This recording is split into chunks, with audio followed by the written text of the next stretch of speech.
Well, that is a holy shit. For the first time in a long time coming in here. That is a holy shit game to follow up on. Oh, the stress. We had almost forgotten what these games are like down the stretch when they're close and it's the finals. It felt like every possession in that game, in the final 6 minutes there, was going to end up in a what if conversation at some point in the next 5 years. Oh my God. I'm sorry, I'm sweating. As you guys can tell, I'm in a new setting tonight. I'll get to why in just a second, but good morning, good afternoon, and good evening to whoever it is in the world that you may be. You know what we like to say around these parts, we can sleep when we're dead, but for now we talk hoop. I have a little bit of a different setting going on tonight because we had a little scuffle with our neighbor Olga on the previous show. So I have moved to the other side of the room. I've closed the windows and the doors. I'm underneath my ceiling fan because boy, I'm already sweating and it's hot out here in Los Angeles today. 85% humidity is like Armageddon. But yeah, I've moved to the other side of the room. I can't get yelled at over here. If I get yelled at over here, then we'll go to war. But Olga evicted me from my desk in my usual spot for doing these shows. But once again, if you're new to the program, whether it's your first time here, your last, or somewhere in between, we can sleep when we're dead. But for now, we talk hoop. Oh my God. We'll get to Olga. We'll get to Olga later, okay? She's Defensive Player of the Year for her performance the other night. But this night is about Steph Curry. It's all about Steph Curry. The subplots are going to be Andrew Wiggins is probably the best game that he will ever play in his career tonight. I don't even care what the final stats were. His impact on the game tonight earned him the game ball if Steph Curry doesn't exist. Draymond Green going to the bench, being used in offense, defense perfectly by Steve Kerr. The wherewithal in the moment there, because we were all screaming the same thing about why is Draymond back in this game. You could not have Draymond back in this game. The Warriors were +8 in those minutes that he got benched in the fourth quarter. And then you put him back in, you're like, what the hell is going on? And it was to go offense, defense. You call the timeout. Oh, so many big moments here. And Draymond's defense in those moments was severely, utterly needed. But what I need the chat to do here, because I am not a Steph Curry like stan or historian that I just can rattle off all of his greatest games of all time off the top of my head, but tell me where this ranks on the Steph Curry pantheon / Mount Rushmore / whatever it is that you call it. Because what we witnessed tonight was unprecedented for Steph Curry. A finals game in which he is playing alongside zombies. And this had always been LeBron fans and people that hated the Warriors and thought they were villains. This was always their one case against Steph Curry all of this time is he'll never do what LeBron did in 2016 or 2015 or hell, even 2007. He can't put a team on his back and carry him because he has always had Draymond Green and Klay Thompson. You guys are saying top 3 in the chat. Some of you are saying 1, but I want to hear examples of his other games. It was the second. Thank you, Mitchell Douglas Stewart in the comments section says it's the second most points ever scored in the finals for Steph, and the 47 was in a loss to the Raptors. So this could arguably be Steph Curry's greatest game of all time if you consider the context of it being in the finals versus we know he's had some big moments against the Rockets in the conference finals against Oklahoma City in that game 6 and even game 7 in 2016. Steph Curry has had his big games, but have you ever seen one like this? And the answer for me, I'm going to start off with, is no, not only because it is his second highest scoring finals game of all time. It's a whole bunch of consensus here in the comments section that it's number 1. I'm going to attribute a little bit to that, to recency bias and being prisoner of the moment, but I'm going to agree with you in this instance that I will say it's a unique performance of why it should always be up there. It should always be on the Steph Curry Mount Rushmore for the rest of his career. 2016 versus OKC, Game 5 versus the Raps, and tonight in no order. That is a Steph Curry fan that just rattled off his top 3 games of all time. Game 6, Houston 2019, 33 points in the second half. I remember that one. I think, was that to close out the series, or was that to force game 7, or was that 2018? 33 points in the second half. We'll include that. Mount Rushmore's 4 faces, so we will put that up on the Steph Curry pantheon. But once again, I want to reiterate that this game was different and unique, and that Klay Thompson and Draymond Green are fighting Father Time. Father Time is undefeated, but they are zombies out there compared to what they were during the dynastic run between 2015 and 2019. Draymond Green was such a liability that he couldn't be on the floor. Klay Thompson he's still Klay Thompson. He's clutch. He's been there before. He gives you a whole bunch of things, but we were at the point that we were having the conversation about, can Klay Thompson be out there? Because you're going to see in my notes that I'm about to start speaking about here that my optimal lineup for the Warriors in this series, their closing lineup, I cannot include Klay Thompson or Draymond Green if we're playing two-way basketball. Because, of course, if we're going offense-defense, then most certainly Draymond Green needs to be on the floor. But Klay is getting attacked and targeted like he's Jordan Poole or Steph Curry. And if he's not making his threes on the other end, we need to start having the same conversation that we usually do about Jordan Poole. If he didn't have it in game 1 or game 3, do you pull the plug on Klay in the same way? That's absolutely a conversation that I think we're going to need to have at some point here. But with all of that said, with Kevon Looney and Andrew Wiggins being really the only supplemental pieces, net positives, and of course, Gary Payton II's defense, but I'm talking about on the offensive end here. Steph Curry had to do everything himself for the first time in a long time, and arguably ever in a finals game. He's always had Kevin Durant. He's had Klay Thompson, okay? He's had first ballot Hall of Famers at the peak of their primes. That did not exist tonight, and it was just bucket after bucket, tough isolation, pick and roll, into drop coverage, into a blitz. It didn't matter. I watched Gary Payton II give up a wide open three-pointer in the corner, which is the most efficient shot in the NBA game today, just to hand it off to Steph Curry in a double team, and he wetted it between the fucking eyes. I'm talking dead eye.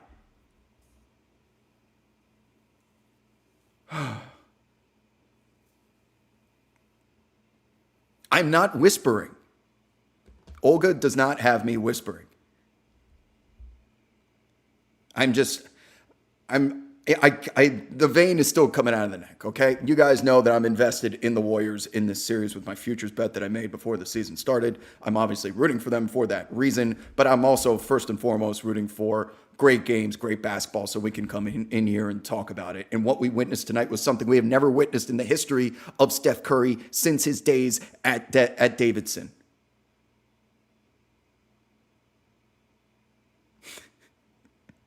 Maybe it's because I have my microphone turned down a little bit. It sounds like I'm whispering. But, oh my God, man. I will say that Steph Curry has never been asked to do what he did tonight in any finals game throughout his career. Conference finals are different. Second round is different. Not in the finals. Not against a team that is this good, this much better. They are better. The Celtics are a better team. I'm willing to say that. Tied 2-2. Now, that doesn't mean you're guaranteed to win games, but they clearly have the more talented team in terms of shot making, playmaking, defense, athleticism. They check every single box, but they have kryptonite, and the Warriors are finding it and harvesting that shit like they're infinity stones, and I'm going to be getting to that in just a second. What a clutch performance. I mean, it's... What's always the knock against Steph is that he doesn't come through in the clutch, that he doesn't make the big shots when you need to. He can't carry the team when you need to. Tonight changed that for me. It really did. I feel as if I just had a spiritual experience with Steph Curry because he's been on the fringe of being considered. He needs another title probably to be a consensus all-time NBA player, and that top 10 list is as locked in gets. And if Steph Curry wins this, we need to have a serious conversation about that. And if he's going to win it this way, if he's going to win it by my team is just simply not good enough, and he gives us a sequel to 2016 LeBron James in his own version, which is from the outside in, he's not going to be influencing the game by chasing down Andre Iguodala. But it feels like a chase down block, man, when he's hitting those three-pointers with hands in his face. He's got Celtics under his shirt. Those shots were not open tonight. There was no drop coverage for Steph Curry. There was no drop coverage against Steph Curry tonight. He did that shit all by himself. I'm sweating too. You know what? I'm sorry. Give me a sec. I got to turn. My fan is on setting 2. And since the windows are closed, it's going up to setting 3. I'm sweating through the shirt. If I stood up right now, you would see a puddle down here. And how can we even get into the notes in the monologue portion of this program without talking about Andrew Wiggins? It had been a no-fly zone, restricted fly zone above the rim with Robert Williams. And the impact that he made in that fourth quarter, because the Warriors' third quarter did their job. But we go to the fourth. We go to the fourth quarter, and Robert Williams is out of gas. And we've been asking this question. It's going to be one of the 7 we talk about, but it's the biggest wobbism on the board. It's the war of attrition. Who's going to win it? And Robert Williams ran out of gas in that fourth. And I'm going to attribute a lot of that to Andrew Wiggins' blitzing of the rim down the stretch of this game when you really had to dig deep and find some extra energy. Wiggins had it. Robert Williams didn't. And the fly zone was wide open.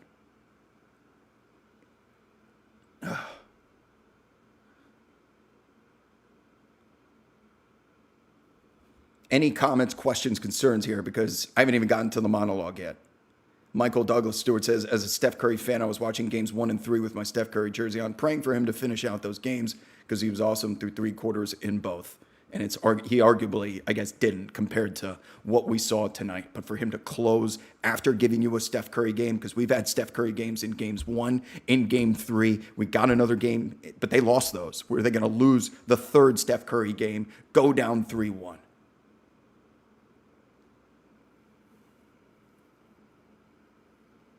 The most important play of the night for me was either, I'm getting asked what was the most important play of the night, Steph Curry on the handoff from GP2 in the corner, and or the Andrew Wiggins putback, the second one off of a miss, because the Warriors this entire series have been struggling for points in the half-court set in the fourth quarter.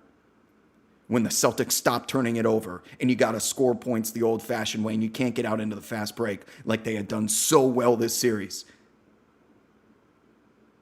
How were they going to score? They scored 11 points in the fourth in game 3. How were they going to get to 20 tonight? What did they finish with? 28, and they hold the Celtics south of 20. Man. Jason Zhang says, Klay's 3 to go up in the fourth was the biggest play. Steph to Klay 3 at the top of the key was the biggest play of that fourth. There were so many. JT Buckets says Steph is the first player to lead every game in scoring.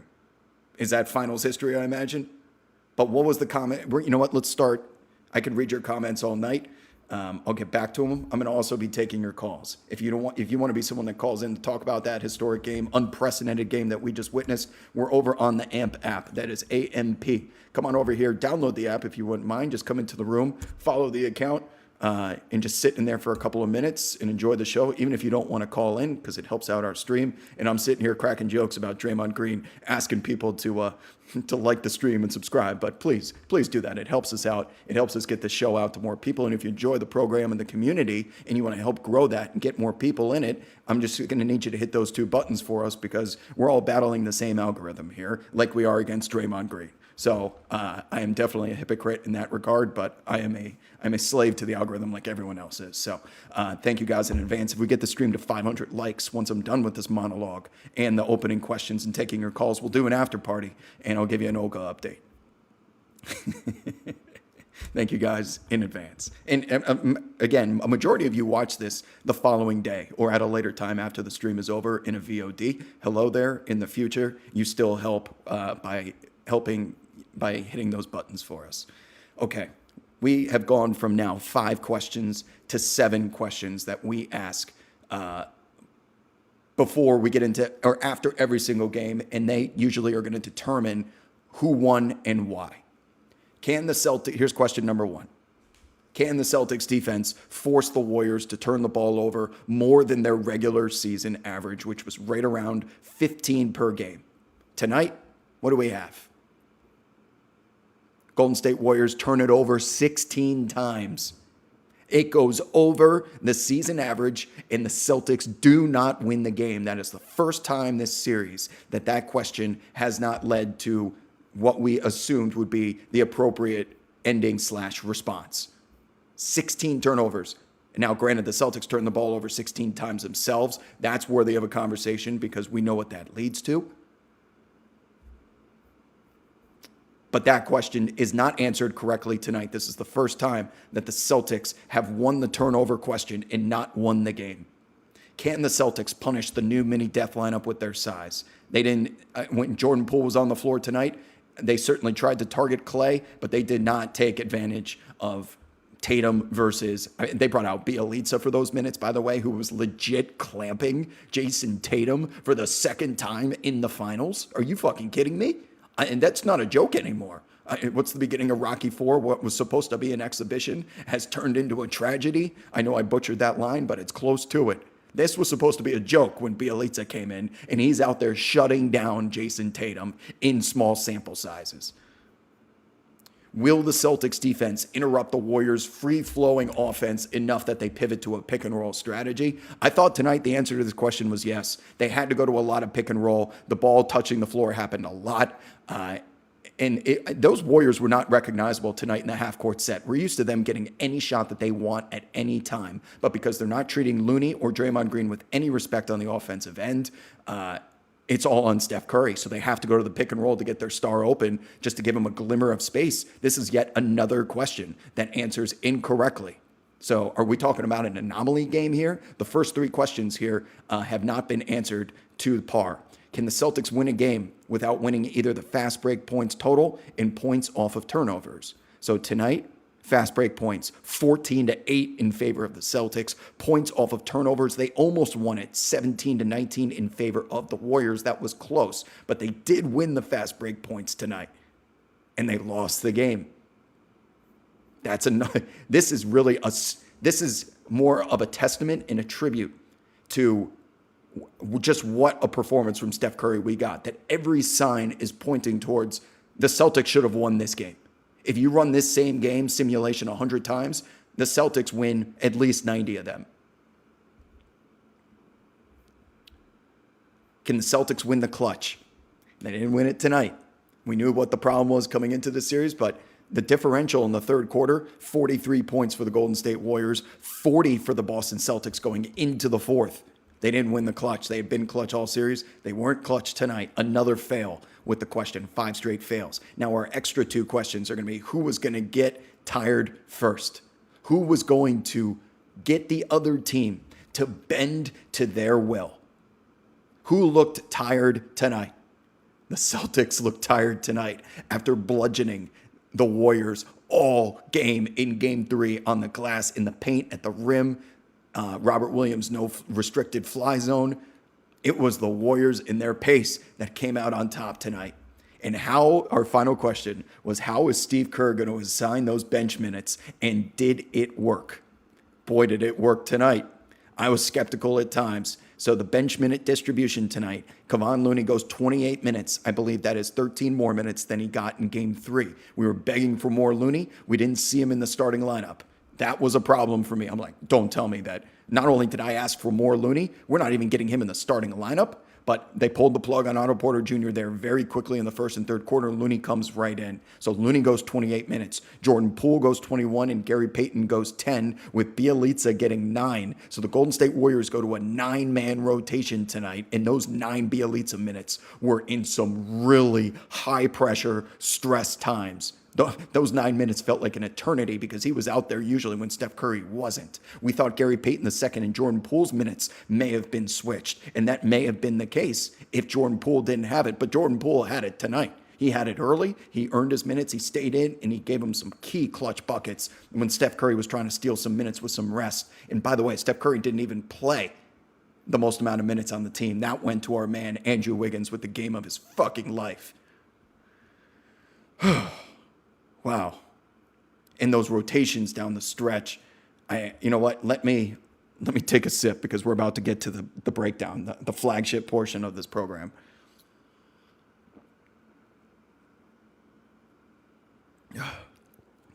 You guys still talking about Olga? Oh my God. I'm sorry. You know what I forgot was a towel. I'm so sweaty after that game. Okay. You guys know the program by now. It is time to give you the notes from this game, and there's a lot of notes. There are so many key moments here. Again, I felt like I could have picked out 10 to 15 times of a what-if situation. If it went the other way, this game could have changed. And if this game changed and the Warriors go down 3-1, we'd be talking about this game and this moment that Steve Kerr had this lineup that didn't work. We would be talking about that for years to come.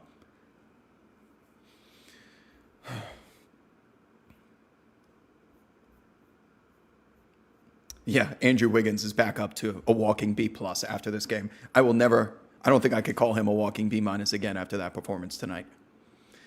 Once again, these notes that I'm about to rattle off are from start to finish of this game, chronological order, so my opinions are based on in the moment only. Of course, that is subject to change as the notes progress, but I want to go through every big moment in this game, in the reaction, in the moment, with the context necessary. Here we go. Kerr takes his big swing. Otto Porter into the starting lineup for Kevon Looney. I was team #more Looney, and Kerr decides to do the opposite. But this lineup with Otto Porter Jr. in the starting lineup was plus 45 in 31 playoff minutes. I think Zach Lowe tweeted that out before the game started. Plus 45 in 31 minutes. They went with it. They tried it. It only lasted a couple of minutes. First play of the game is a simple. Now, if you're taking Kevon Looney out of the starting lineup, the Loon Dog millionaire, Hakeem Olajuwon, if you're taking him out of the starting lineup, that means Draymond Green is going to turn into your de facto 5. And the very first play of the game is the most simple, basic, pick and roll, Marcus Smart to the rim, wide open layup, because they don't have any rim protectors. And you're sitting here saying, are they just going to put up 65 first half points again? That's what I was thinking. How the hell are they going to protect the rim or even get a rebound if they end up getting a stop? How the hell are they going to rebound with this lineup? Quick first foul for Steph Curry because the Warriors lazily switch a screen and it results in an isolation attempt for Jayson Tatum, who gets him to reach. That was another quick early foul. And at the time, I thought that may have been an issue because game 3, Steph Curry gets into foul trouble. What do you mean that Olga's got me in prison? What does that mean? What does that mean? I'm still here doing the show. My windows are closed. I closed the shades. Anyways, where was I? There is a clear and emphasized effort from the Warriors to push the pace as Draymond Green is sprinting as fast as he possibly can every single possession, that either he gets the rebound and just wants to go and just goes. It does not sound like prison. Is my microphone plugged in? It is. You guys control me all you want with Olga stuff, but you know what? I find this more as a negotiation and compensation so that I don't get yelled at again. But yeah, Draymond Green, clearly there was an effort made in the film room, in the locker room, that the Warriors were going to push this ball. We were talking about the shining bright light that is the Warriors offense versus the darkness, the dark cloud that is the physical, entrenched, slow, yet athletic Boston Celtics that want to bludgeon you to death. And they said, speed kills. We are going to push that ball and make these boys run. I found that to be obvious with Draymond Green breaking out when he likes to play point guard and run the ball at the floor. He was sprinting up the floor. It was noticeable that was something they talked about. Robert Williams tracks down Steph Curry from about 10 feet from behind him on that first quarter play where he swatted that ball into the Vivek seats. Oh my God. He came from the foul line when Steph Curry was going up for just a wide open basic layup. And now you're saying, like, how the hell are the Warriors ever going to score a bucket at the rim tonight if Steph Curry that wide open can't finish? The no-fly zone was still intact at that point. Robert Williams gets an easy offensive rebound as Draymond is caught bird watching. That leads to an easy 2. And I wrote this note down because this was their equivalent, the Boston Celtics equivalent of the Warriors forcing turnovers. Is anytime Draymond Green gets caught down there, because he's not athletic enough to jump up with a Robert Williams or even some other Jayson Tatum or Jaylen Brown. He doesn't have the athleticism to jump up there and get away with not boxing out. And Robert Williams crashes the glass, easy 2-pointer. So the same way that their kryptonite, the Celtics' kryptonite, had been their turnovers this series, the Warriors' kryptonite is not closing out defensive possessions by boxing out and rebounding, because boy, did they hit the glass early and often tonight. The speak of the devil, the first Celtics turnover of the game leads to a wide open Steph Curry layup. And that's just a fact. You're like, that's kind of a boring note. Well, it happened early. And any time the Celtics turn the ball over, there's a difference between forcing turnovers, but converting those turnovers into points. And the Warriors do it better than anyone arguably ever. In the first chance they got, points. Are you guys doing Olga Plunder Domes? You got to be creative with that if you're going to be doing that in the comments section. I'm not, you know what? I'm going to stop paying attention for now. Robert Williams is just reaching over Warriors defenders at this point for offensive rebounds. He doesn't even need to jump. This time, it's Otto Porter, and Williams gets to the free throw line as a result of him just simply standing there and reaching over. That felt like 3 times already in the first quarter that Robert Williams had gotten offensive rebounds or impacted the glass to create a second chance opportunity for Boston. 4.5 minutes into the game, finally, here comes Kevon Looney for Otto Porter, which this did not work. They went down quick. They went down early. That experiment did not work. Udoka counters. This was a fun little chess match that occurred early. Udoka counters by pulling Robert Williams at the same time that Looney comes in for Derek White. We have seen this in the third quarter on multiple occasions, all the way back to the Miami Heat series, that he pulls Robert Williams early in these first and third quarters. But tonight he did it when Looney came into the game. Now, I thought that may have been by design, or they just stick into their same rotation with Robert Williams so that they can play him later in the quarter into that second quarter bench minutes. But as soon as Looney went to that scores table, Robert Williams comes out. I think he wants Robert Williams in because those bench units for the Golden State Warriors are typically smaller. Like sometimes they go out with Bielitsa at their 5. They're running Jordan Poole and they're running GP2. Like that's a smaller lineup. There's no Draymond. There's no Looney out there. Maybe he wanted Robert Williams in to crush those lineups. I think that may have been a strategy on their part. Jaylen was non-existent early tonight for the first time in this series. But once again, getting picked up by his wingman, the same way that Jayson had been picked up by Jaylen in the first quarters of these games. Jayson has finally arrived, and he went off in that first quarter tonight. Draymond and Looney both with 2 first quarter fouls. That was big in the moment. Looney's were on some tight whistles, but that goes both ways. And the whole game is being officiated at this point as if the refs are saying, "How dare you?"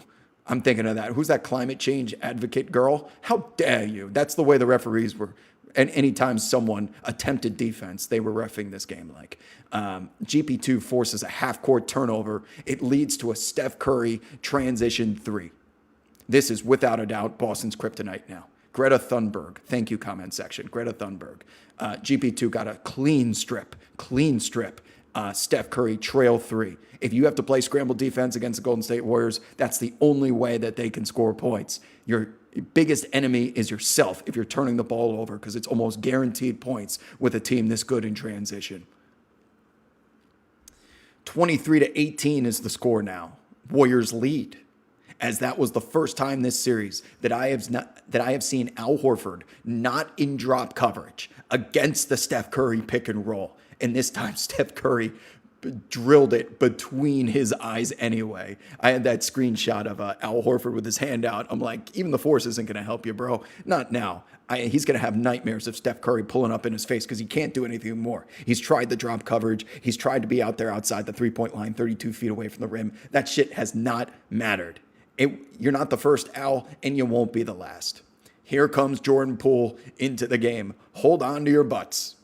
As a famous Samuel L. Jackson once said, hold on to your butts because J.R. Smith has arrived. The Warriors version of J.R. Smith, is it going to be a good Jordan Poole night or a bad Jordan Poole night? Because that may dictate how this championship is going to go.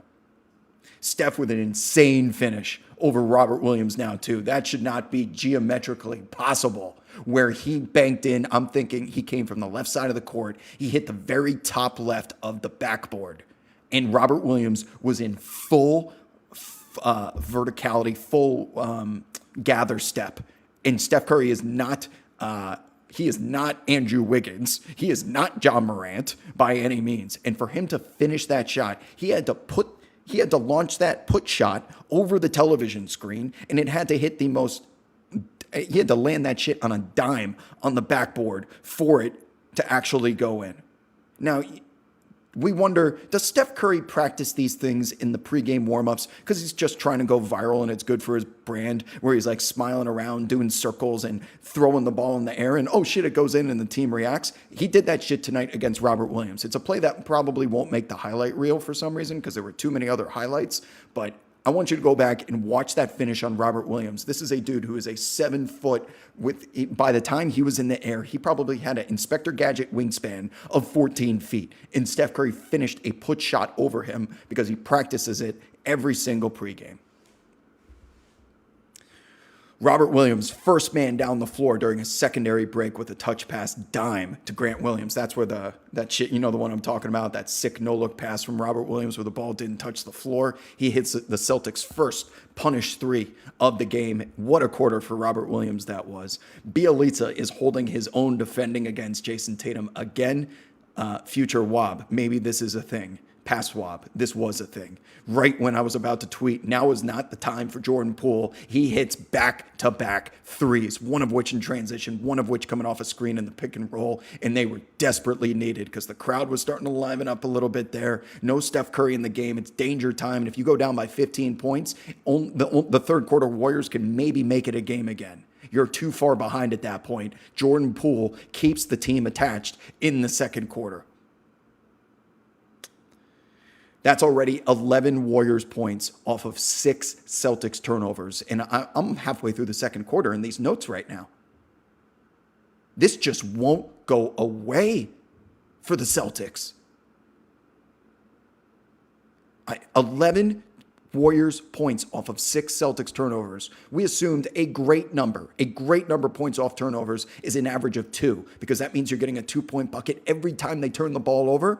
And now the Warriors can make threes. I understand that, but almost a 2.0 average this entire finals is, again, turning the ball over in the red zone in football. That's the equivalent of what's happening when you turn the ball over against the Golden State Warriors. These 8 Jordan Poole points have come with Steph on the bench resting. And I cannot overstate the importance of these minutes, because Steph is not on the floor. You need someone to carry the offense when Klay's not there, non-existent. Draymond is non-existent. GP2 and Wiggins are wild cards at all times, but Poole comes through with 8 unbelievably important points there, in which the Warriors don't lose those minutes when Steph Curry comes out of the game. It is now 39-37 Warriors, and the Celtics are now 6 of 12 from the free throw line to start the game. They are once again shooting themselves in the foot when they are clearly the better team. 6 of 12 from the free throw line. 11, giving up 11 points off of 6 turnovers halfway through the second quarter. They're giving away points for free to a team that should be required to just make them earn those points, and the Celtics are going to win the finals. But yet again, they allow them to get bunnies and freebies. They are their biggest enemy. It's the only way the Warriors can stay close, and it feels like at this point it will be Steph's greatest feat if he pulls off this series at this point in the game.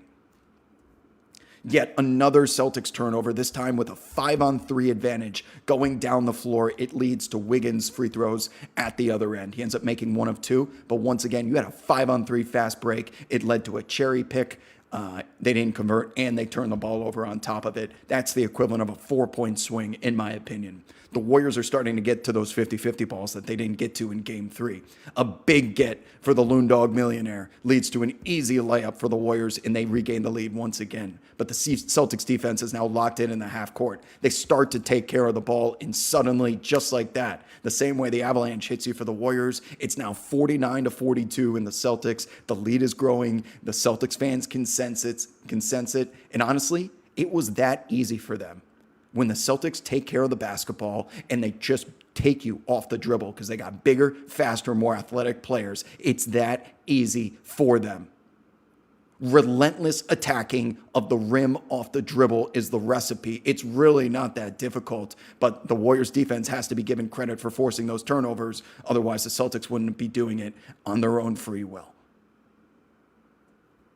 The Warriors do not stand a chance, Future Wob, on the offensive glass. If they miss their shots, the possession instantly ends. And I'm thinking of a whole bunch of Klay Thompson in and outs in that first half. And the ball was halfway down, but they don't have a soul within 15 feet of getting an offensive rebound. Usually that's Andrew Wiggins' responsibility there. They weren't even sending guys to crash the glass tonight. And the shot had to go in. Otherwise, the possession's over. And it's the complete opposite at the other end. The Celtics can get any offensive rebound that they choose. How did they make the game look so difficult tonight, the Celtics, when it should be so easy, when they have so many advantages? Andrew Wiggins is having the half of his life thus far at both ends. The only Warriors defender worthy of staying in front of their assignment, which has been the biggest problem here. If you can't stay in front of your assignment, that requires either Looney or Draymond Green or Andrew Wiggins to have to come over to help, which leads to those punished threes, which the Celtics have not missed since fucking January, okay? But Andrew Wiggins being able to stay in front of his assignment defensively was noticeable tonight. Because it was Tatum, it was Brown, and they didn't have to help. So those punished three opportunities in terms of quantity were not nearly as high as they were in games 1, 2, and 3.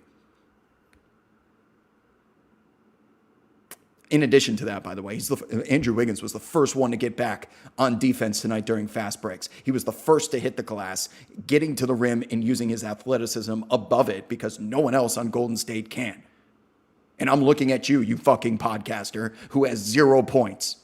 He's missed 2 bunnies at the rim, one of which was point blank at the end of the half. But don't worry, I'm sure the subscribers are piling in. By the way, if you wouldn't mind subscribing to this channel and hitting that like button, get the show to 500 likes, we'll do an after party. Thank you so much. It helps with the algorithm, builds our community, all the above. Celtics lead by 5 at halftime. I'm at the point now at writing this note down. Again, these are in chronological order and they're all written in the context of the moment. I'm at the point that the Warriors have no other option than a Steph, GP2, Poole, Wiggins, Looney lineup. At the time, I thought that would be their optimal lineup because no Klay, no Dre. Draymond and Klay Thompson are being played off the floor in the year 2022 in an NBA Finals. In this moment, that was a fact. And why was that? It's not because they're bad basketball players, but you need athletes. You needed athletes over veteran experience, clutchness, any of the above. You needed athletes because none of those things would have mattered if the game gets blown open because you can't stop anybody in front of you or make a shot. And it felt like in the moment at halftime that the moment the Celtics stopped turning the ball over, this one was over, even with the third quarter Warriors looming. But what did after game 2, before I get to the second half notes here, I remember having a conversation with this chat about I wanted Celtics fans in attendance to remember that the third quarter Warriors are so historically great that the Warriors only need to be great in one quarter to win games. They could be subpar in the other 3, but if you let the third quarter Warriors exist, you're going to lose. So I was telling Celtics fans that I have worked for an NBA team. I have worked in ticket sales. I've also been a fan. And I understand that at games like this, when there's 20,000 people in an arena and there's only so many bathrooms, so many beer and hot dog vendors, that you have to wait in a line to get your food like everyone else does during halftime because that's the time to go. But once again, there is no one sitting in their seats for the third quarter. And the Warriors come out and bitch slap you across the face. And by the time you sit down, your pants are around your ankles and you're waking up, what the hell happened last night? The Warriors did it again tonight. So if you are the Celtics or any team in the future that is playing the Warriors in a super important game, you have to do your part and be in your seats for the beginning of that third quarter because typically that's very, all right, we'll ease our way into this. And, the first couple minutes here, everyone's like, excuse me, how you doing? How's the kids? How's Janie? She doing well? Oh, all right. Yeah, we'll see you after the game. While the Warriors are giving you hell on the court in those 45 seconds. We've seen an 8-0 run in 37 seconds already in this series. But by the time you sit in your seats, you go, where the fuck did our 5-point lead just go? All of a sudden, we're down. You have to be in your seats bringing the same energy as the team should, but nobody does because these are the third quarter Warriors and they are historic. It is an instant 5 points for the Warriors to start the third, 3 of which are off a turnover forced by Draymond Green, of all people, who just went scoreless in that first half. And I'm still sitting here thinking the Warriors have gotten a Jordan Poole game and a Steph Curry game and forced 10 Celtics turnovers, and they trailed by 5 at halftime. And why was that a problem? Because even if you come out of the gates in the third quarter like the Warriors just did, now it feels like the best that the third quarter Warriors can do is have it tied going to the fourth. And I promise you, I wrote this before the end result of the third quarter. The third quarter Warriors, they have a big point differential, but on average, that still comes out to plus 10, plus 11 per quarter. And plus 6 is still a really big number against a better team. So if you were to get a plus 5 or a plus 6 in the third quarter, then the game would be tied going to the fourth. And I'm sitting here asking, then what? That's the problem with having to come back early like the Warriors have had to do so many times, that you use that third quarter just to get back into the game as opposed to blowing it open like they've done so many times. What is going on in this chat right now? I will turn this chat right around. I haven't looked over there in a while. But I'm going to keep going with my notes, and then I'm going to start taking your calls here. Thank you, Amp, for waiting patiently. I'll be over to talk to you guys in just a couple of minutes. Here we go. Second half notes. Otto Porter is back in the starting lineup for the third quarter with the original starting lineup and misses a huge wide open three with the game tied right when the Warriors snap their fingers and get back into that game before people sat down. And that would have been the beginning of the avalanche. That would have been the snowball going down the mountain. That would have been a quick 8-0 run in less than a minute like we had seen before. And Otto Porter missed the shot. It was wide open, and it came off one of the very few second chance opportunities for the Warriors. Once again, plus 43 in the third quarter differential for the Warriors this series. Celtics plus 40 in the fourth. Klay Thompson misses 2 straight wide open threes, both of which off of turnovers, which just had to go in. And I put periods between this because they had to go in. When the Warriors were trying to unleash hell like they always have, these are the threes that go in where you start to feel the soul leaving your body. And this also occurred with the Warriors down now 66-63. So the Celtics had gotten 3 of those points back. These shots had to go in. Too many have gone in and out. And the Klay Thompson being back, I was saying at the very least, Warriors fans, you got Klay Thompson back. You got him back. It didn't feel like that tonight, despite the loss in Game 3 and the good performance. Kevon Looney, terrific. Yet again, he's the only one worthy of keeping Robert Williams from dominating the paint when it not above the rim, but keeping Robert Williams from asserting his dominance by just simply standing down there. Only Looney has been able to box him out of there and force him out when he's trying to post up. Derek White hits his second punished 3 of the game to get the lead back to 71-65. That's a +1 in the third quarter for the Celtics, right when it felt like the Warriors might unleash the avalanche for good. How many punished 3s has he missed this series? It feels like it has to be significantly less than the punished 3s that were made. And if you're new to this chat, it's a wabism, but punished 3 is a wide open 3-pointer that you get as the result of your superstar breaking down the defense and making the kick out pass. That's a punished 3 where you got to punish the defense for double teaming and trying to help on your star who's about to finish at the rim. Derek White just does not miss those corner 3s, nor does Grant Williams or Al Horford. That's why the Celtics are in the NBA Finals with the lead at this point. Draymond Green just passed up a 4-foot bunny that gets bailed out by a blocking call against Marcus Smart, and Steve Kerr instantly pulls the plug on him after that. And I'm sitting here saying, oh man, this is when the sweat started, because Draymond looked over to Kerr like, this isn't my usual rotation rest time. What the fuck are you up to, Steve Kerr? And he stared at him. I think Mike Breen or Van Gundy called it out on the broadcast that he got a long look on the way back to the bench there, that Draymond's like, did you lose faith in me? He did. He pulled him out of the game before his usual rotation. He goes, what the fuck was up with that? Like, what are you doing? And Steve Kerr just, cross-armed, made the call right then and there. But Draymond couldn't be on the floor in this moment if he's passing up bunnies like that. Not only has Draymond Green come out of the game at this point, but it's Klay Thompson. And in comes Gary Payton II and Otto Porter. So this lineup of Steph Curry, Otto Porter, Gary Payton II, Wiggins, and Looney, this is by far their best lineup. It's almost identical to the lineup that I just discussed there that they should be going as their optimal. I had Jordan Poole in for Otto Porter, but I'm willing to settle for Otto Porter. Let's go through each position there. Steph Curry, obviously, we don't need to talk about him. But by having Otto Porter, GP2, and Looney, you've got GP2 is a little bit of a liability from the perimeter unless he's in the corner on offense, but you've got three guys that you can trust on defense no matter what, that don't need help. And then you still got the Loon Dog millionaire out there to take care of Robert Williams while they're in the trenches having a bayonet fight, okay? So they cancel each other out. But by having those three, you still have enough shooting out there to stretch the floor for Steph Curry. And more importantly, you don't have any liabilities on defense.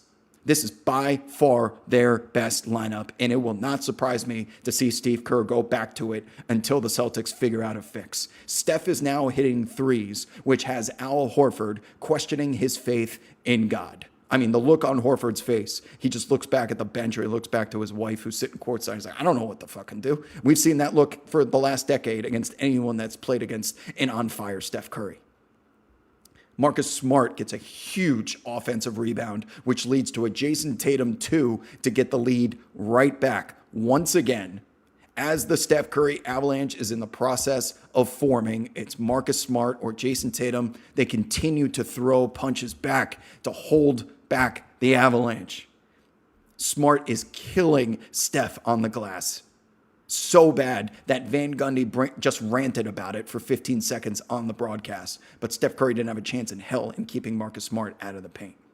33 points for Steph Curry as Gary Payton II passes up. This is it. Passes up the most wide open three of the finals thus far just to hand it off to a double-team Steph, who, of course, wets it. The brilliance of Steph Curry. Only Steph makes that three. Only the Warriors make that pass. You passed up an open three, which any team in the NBA would kill for, no matter who the player is shooting it. So wide open, he could have sat there, dribbled it a couple of times, spun it, read you the label, what was on the ball, and he still passed it to Steph Curry anyway. Because that Steph Curry is an offense. All right. Where am I? Sorry, I lost track of my notes. And I go, would you look at that?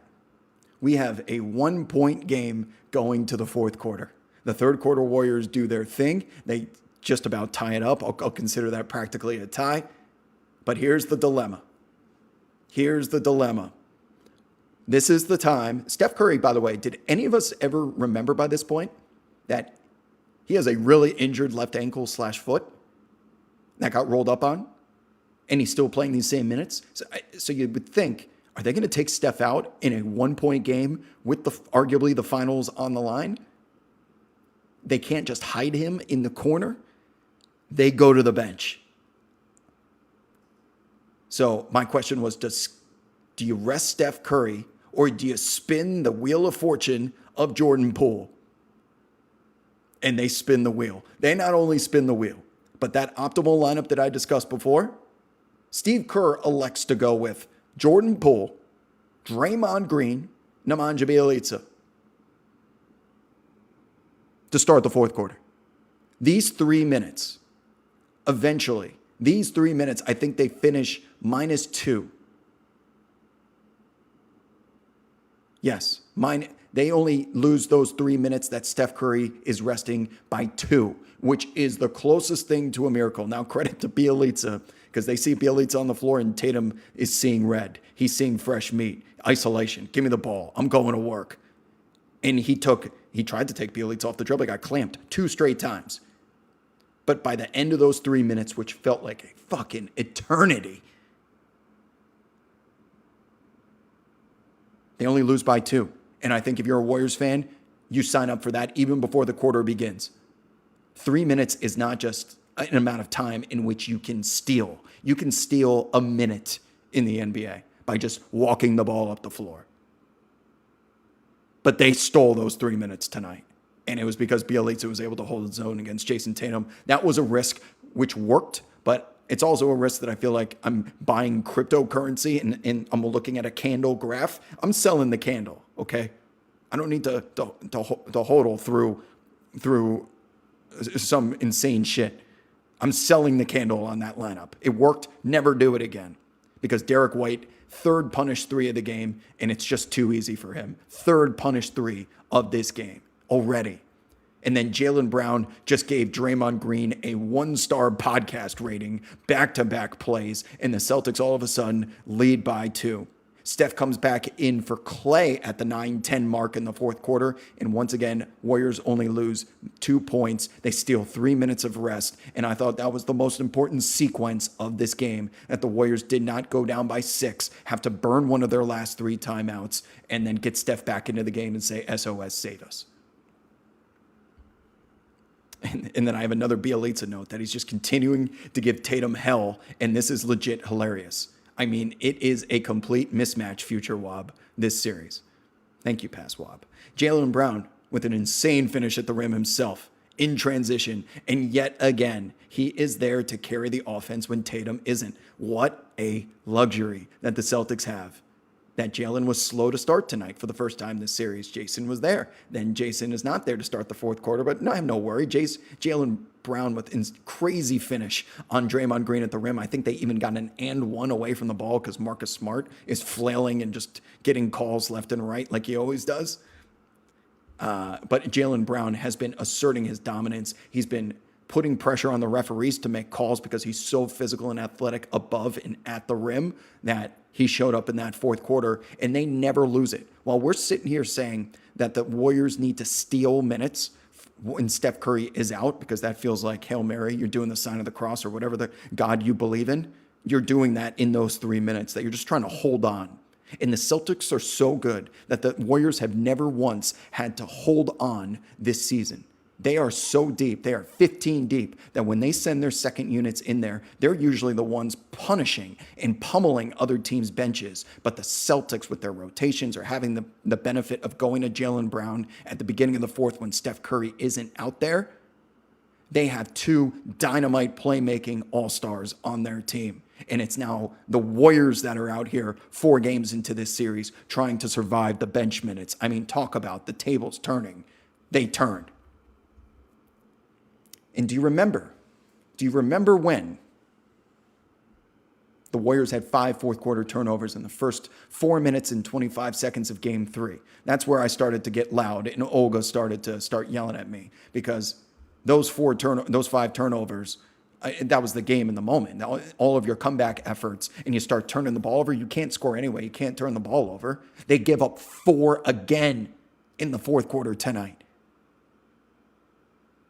Almost a replica of game 3. Draymond out of the game with more than 6 minutes remaining in the fourth. And this, I am on the record, and I still stand by it. Draymond has been struggling this series, but Draymond Green is the most important player still on the Golden State Warriors. I will believe that. I can have a whole separate conversation about it. I know that hypothesis does not look good, especially when Steph Curry is able to finally carry the team by himself. But when you take Draymond Green out of the game for what it was expected to be the final half of a fourth quarter, when he's usually the clutchest player on the floor, a massive eye-popping, like, holy shit moment. This feels like when Scottie Pippen wouldn't come up off the bench and Tony Kukoc goes out there and hits the game winner, right? These dynasties, they have great players that have to sometimes take a step back, because there's other great players that are going to go out there and fill-ins that need to go out there and replace you.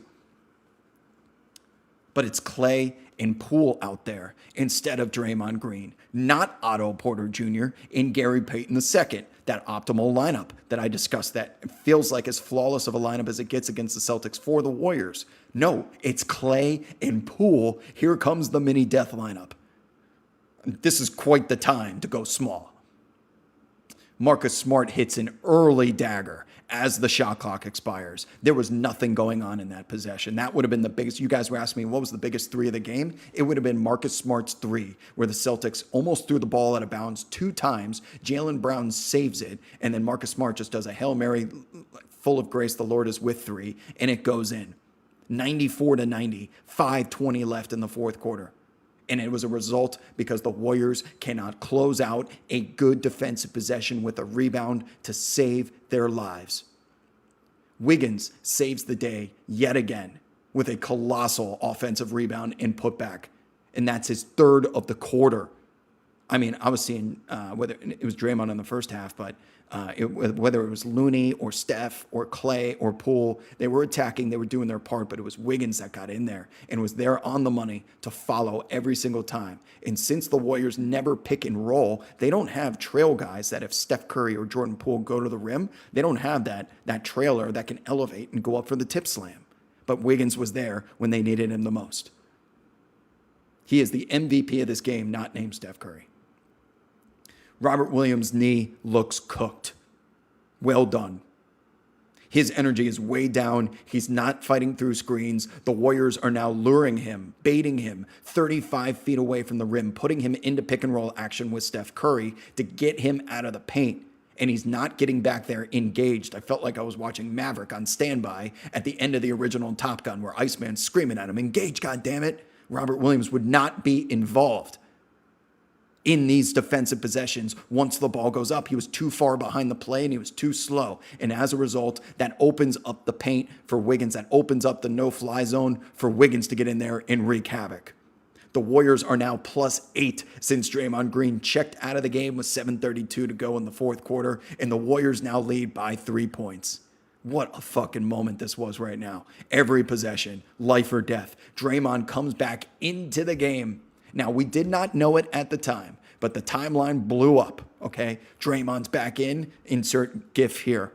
Are you kidding me? Capital letters, Draymond back in the game. But little did we know that Steve Kerr needs huge credit here. He goes offense, defense with Jordan Poole. Draymond Green into the game for the defensive possession, and the Warriors get the stop. And they get the rebound, which felt like far and few between based on how many times I've come in here to ask and tell you guys the Warriors simply can't close out. You can play 24 seconds of great defense, but it doesn't fucking matter if you don't get the rebound. And Draymond did both of them in that moment. Timeout Warriors. Kerr says, get your ass off the fucking court. Get yourself into the podcast booth. You're done here. Nice job by Steve Kerr. Wiggins just grabbed his 15th rebound of the game at this point in the notes, and we have a Steph show. 100-94, an impossible step back for any mortal human on this planet. But how many times have we seen this man do it throughout the years? How many times have we seen it do it in this finals? He stepped back, big in the moment, nothing that Marcus Smart could have done about it. This is a top 10 player of all time performance, Steph Curry, not just the usual Steph Curry. This is the one that's going to ascend to a level of basketball immortality that should have never been able to be conquered until now. But Al Horford answers at the other end after what was a soul-draining three from Steph, hits a three of his own, 100-97. What a game. Draymond Green back into the game for a defense-offense possession, but he stays in on offense. In the biggest, you want to talk about the biggest bucket of the game? You asked for the biggest three. How about I raise you and say the overall biggest bucket? Draymond to Looney on a give and go with the title on the line. Let's get fucking nuts. Draymond to Looney. Looney finishes at the rim. Steph didn't touch the ball in that possession. Warriors by 5. A massive challenge call bro, oh my God, this one. So Steph Curry had not gotten, there were a couple times that he got fouled on a three-pointer tonight that they did not call it, and it was a clear foul. This defense by Al Horford, I thought, was as perfect as it could possibly get. He was vertical, his hands were up. There was not even contact made with the body at an angle, and you could argue almost that Steph Curry pushed off. They not only call a foul on it, giving Steph Curry 2 free throws in the most important of moments in which points are at an utmost priority, especially in the half court, but they go to the monitor, they review it, and they still don't overturn it. Rest in peace, David Stern up there. I know you had influence on this one because the master of Game 7s made sure that Steph Curry was going to the free throw line tonight. You better believe that he was going to the free throw line tonight because they desperately need a 2-2 series to extend this series to what is now going to be a minimum of 6 games. There was not a chance in hell that was getting overturned. More importantly than that, that's Boston's last timeout. That's Boston's last timeout. They used it on the challenge. They have no more timeouts left trying to come back down from 5. The game was over simply because you can't advance the ball anymore, draw up plays, or if there's a loose ball or something. They were dead to rights in that moment, losing that challenge. It not only put Steph at the line, it not only gave him 2 points, it took away the Celtics' timeouts too. Like, that is a David Stern masterpiece. Mwah. at this point, 40 points, second most in his NBA Finals career for Steph Curry. What a moment. What a game. This one goes into the Steph Curry pantheon in perpetuity. Game 1, 34 points for Steph. Game 2, 29. Game 3, 31. Game 4, 43. He now has 137 points in 148 minutes played. That is on 50, 49, 86 shooting splits in the NBA Finals. 50, we always say 50, 40, 90 is an elite, like practically the basketball equivalent of hitting for the cycle in baseball. Steph Curry is 50, 50, 86 in the finals. What now? I mean, what can you say now? Regardless of how this series plays out, 50, 50, 86, considering that he's had to carry this team unlike any point in his career because they were certainly not worthy of being the Robins to the Batmans, the wingmen, you name it. There was no supplemental pieces there. There was no plan B. It was a Steph Curry save us game. In the final 5 minutes of game 4, all of a sudden, after a plus 40 differential for the Boston Celtics, Golden State 17, Boston 3.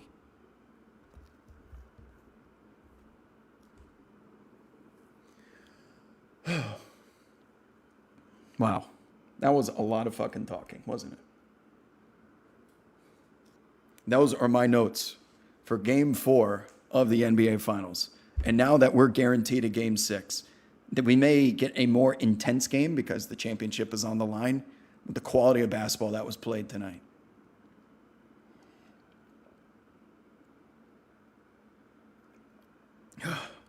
I feel like a boxer that's just got beat 10-9 in a round. Hit me with some Vaseline. I need some water.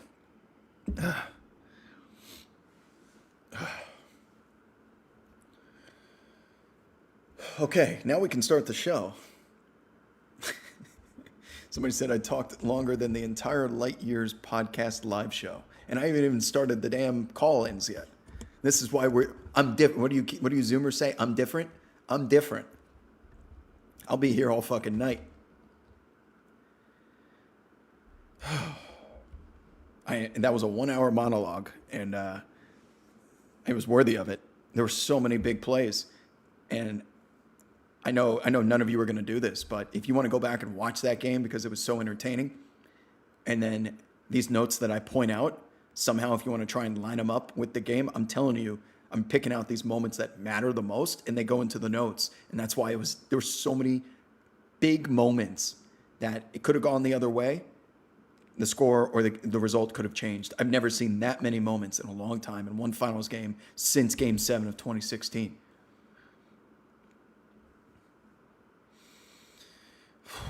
Okay.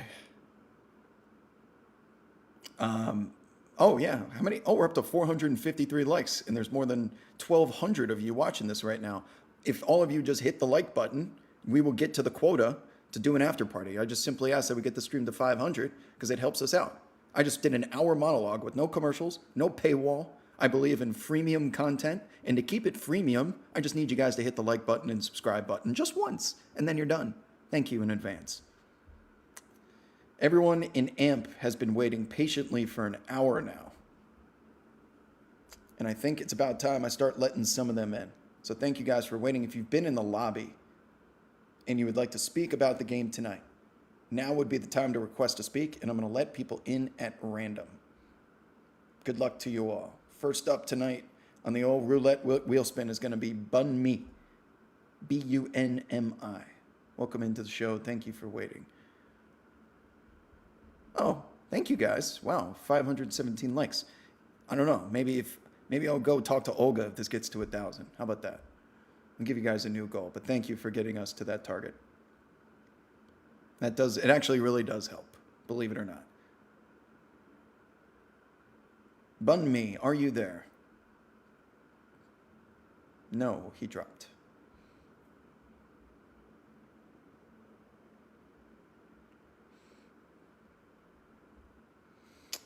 We have a locust who's going to be next up tonight. Our old friend Jish is going to lead us off. No pressure, my friend. Talk to me.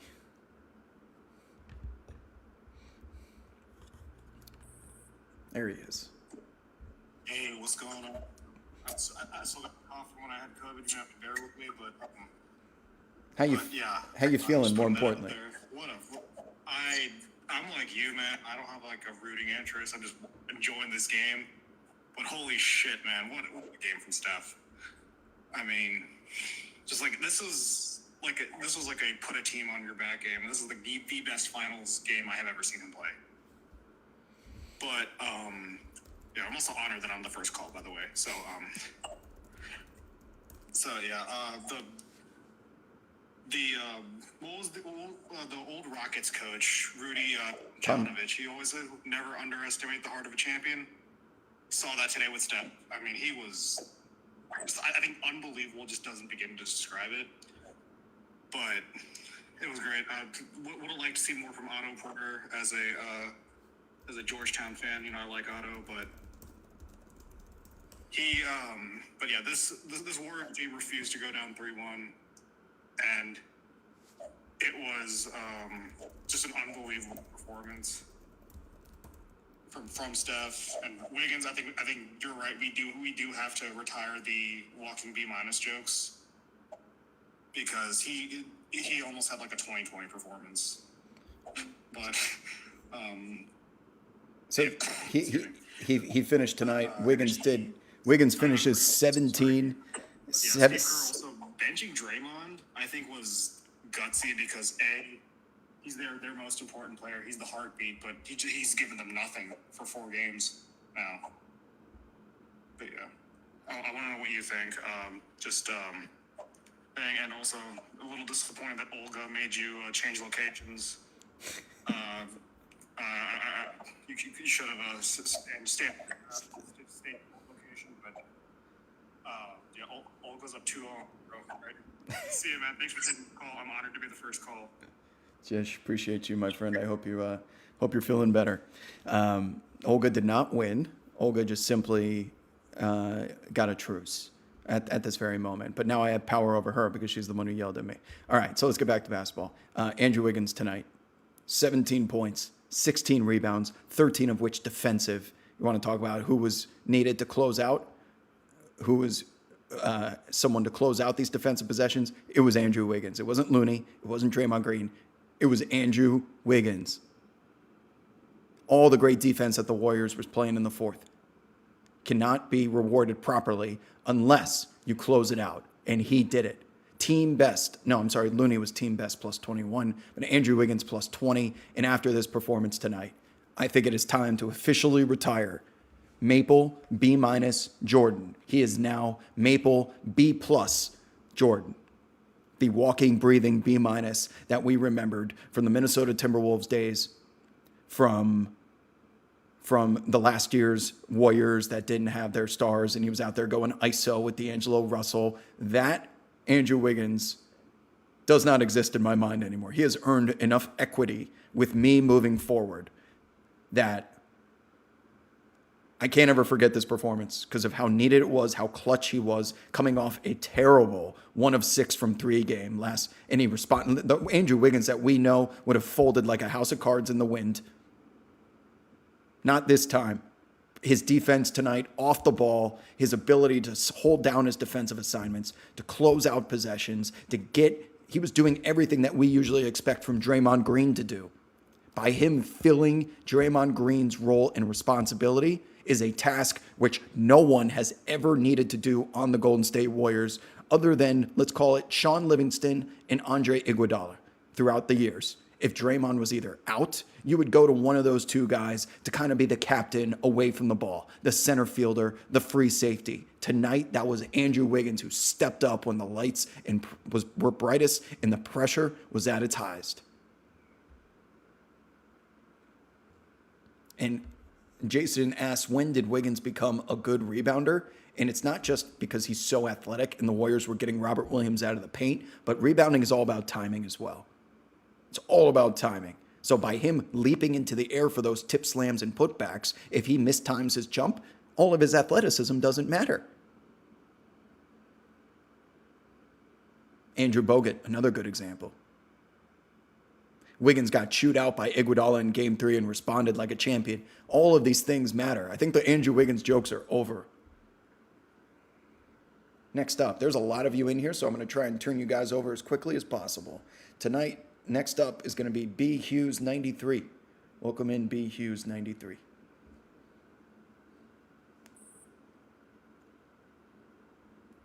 What's going on, Wab? Hey, welcome back.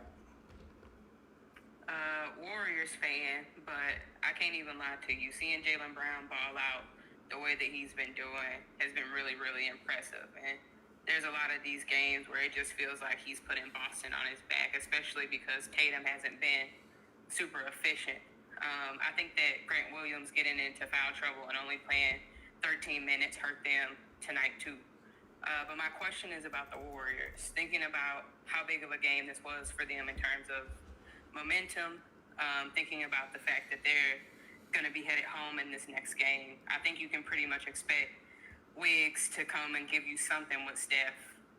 But if you had to pick another guy or two that needs to have a big game or that we can expect to have a big game in order for them to get the dub, who is it that you'd be looking at to play well next game? So I am usually team momentum doesn't matter. Maybe in other sports, but in basketball, knowing that Warriors crowd and what's going to be waiting for these guys as soon as they get home, and the way that the contagious energy of these third quarters and that teams see the fear of God. I mean, they see their life flash before their eyes when you know the Warriors have found it and they start going on those 8-0 runs in 45 seconds. I think the Warriors are really the only team that I could ever believe in the NBA truly thrive off of momentum because of the collateral damage it causes to the mentality of the other team and how contagious it is amongst themselves. So with that said, if it's not going to be Klay and it's not going to be Dre, then who needs to step up? Because now I want to give Wiggins the biggest compliment of the night, and that it's almost, I'm assuming that Wiggins is going to show up and deliver a big performance now. I know he struggled shooting the ball in game 3, but his effort, his defense, and his ability to crash the glass as a solo act, the Warriors don't need to send more than just one guy to the offensive rebounding or defensive rebounding when Wiggins is out there, because he's been able to hold it down himself. That way you can get out into transition, or if you're on offense, you can get those guys back so that they can stop any Celtics fast break. So Wiggins is, I'm assuming that he's going to show up and deliver. But the guy that I'm probably going to go with is it's got to be Gary Payton II. And I see people in the chat agree with me already without me talking about it. But if GP2 decides to have that same game that Iguodala had in game 1, and I'm thinking of back in the day, one of those Leandro Barbosa games where he comes in off the bench. Now, Barbosa wasn't known primarily as a defender, but he could give you some swipes and get out in transition. That GP2 runs 11 minutes, and he goes for 8 points on 3 of 3 shooting. He gets 2 steals and 2 offensive rebounds. I think that is as optimal, as ambitious of a performance as you can get from Gary Payton II. But if he can dominate a single sequence of the game, if that's the beginning of a second quarter or the beginning of a fourth quarter, when Steph Curry is out, someone's going to need to step in there the same way that Jordan Poole did tonight. That's not named Jordan Poole and deliver, because there are 5 players on the court at the same time. So if you're asking for someone I think is worthy of that, I could totally see the momentum and someone that clearly plays better at home and thrives off that Bay Area crowd. If GP2 gets going and he catches an alley-oop in transition and his defense turns up and they got a friendly whistle and he's forcing those turnovers, which are almost guaranteed to lead to points, he's going to be my guy. If GP2 shows up in game 5, the Warriors win the game, period. Yeah, I think I'd have to agree with you on that. Either GP or Porter, I think are the two guys that I would say one of them has to have a pretty good game in order for the Warriors to lock game 5 up. But it's been a really exciting series. It's been a lot of fun to watch. I'm glad that the Warriors pulled out the win tonight because I'm not really ready for the series to end. And I just hope that the last round of games we get here are just as good as tonight was. Thanks for taking my call. You got it, Brittany. Thanks for the time. And you know why this series has been good thus far, like she was just saying there? Is the average margin of victory, I believe, was double digits coming into tonight. And that would, on paper, suggest that this series has been a blowout, the same way that the Eastern Conference Finals, every night was a blowout. None of these games have felt like blowouts. Even game 2, which was the biggest one of all, still had a Warriors third quarter, and it was just one fourth quarter in which it didn't necessarily matter. But we have now played 16 quarters of basketball, and 15 of them have mattered in regards to the final score. Like, it wasn't garbage time. And I'll sign up for that, considering the volatility of the score differential in 2022 NBA. It has been high quality basketball. There's a difference too. Like, just because a game is close doesn't mean it's a good game. Some of those Heat Celtics games were not good games, but the score was close. We knew those games sucked. But even if you're down double digits and there's some great shot making and playmaking occurring before you, that's what this series has felt like, regardless of the score. So I'm looking at GP2 in Game 5, and I think Porter needs to have a much better night, because if he goes out there with that optimal lineup and he's out there with GP2 and or Jordan Poole, as well as Wiggins, Porter can stretch the floor. He's got to make those shots. Klay didn't make them tonight. Otto Porter didn't make them tonight, yet the Warriors still won.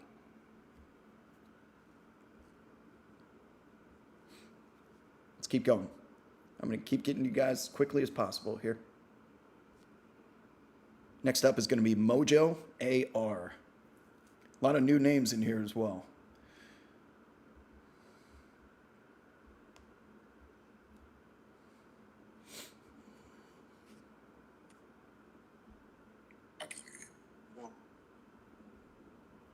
Oh, you there?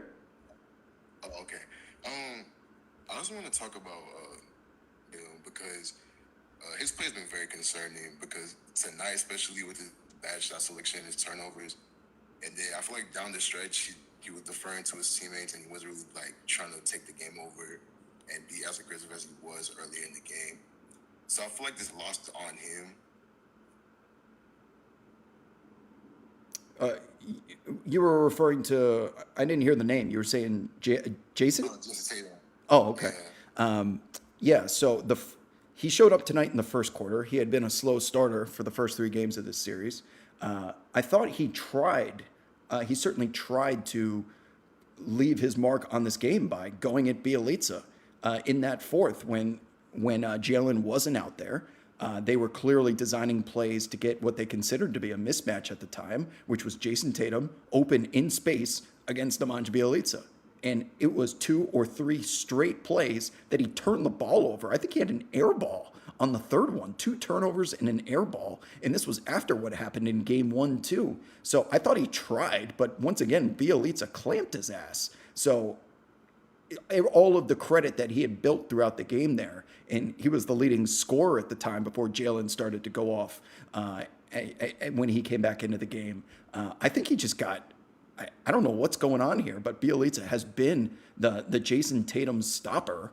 I don't know if it was necessarily because he didn't demand the ball and try and take over. I think he did try, and it just didn't work. I don't know, because what I saw in the fourth quarter, especially like the last 5 minutes per se, was it would be Jaylen Brown would be up top, or Marcus Smart would be up top with the ball, and he would just be staying in the corner, and then there were actions for Jaylen Brown a lot, but it just didn't seem like he wanted to take the game over towards the end. Yeah, and people are agreeing with you in the comment section, by the way. I feel like the Warriors started getting a lot of rebounds later in the game, especially on the offensive end, because of Time Lord Robert Williams trying to help. And most of the time when you couldn't get those blocks or alter shots, that's what led to most of those putbacks and those second chance points for the Warriors. At the end of the day, it's going to be turnovers, man. It's these turnovers. The Warriors are so good. They defensive rebounds, they turn into turnovers. If they actually get one, that ball gets on the floor, and they go, and they know exactly where to be at every second, so that they turn the defense into having to scramble around and follow Steph Curry. The basketball telepathy only shows up really in transition, off of defensive rebounds and turnovers, and of course, turnovers are usually a result of good defense, so you want to give credit where credit is due.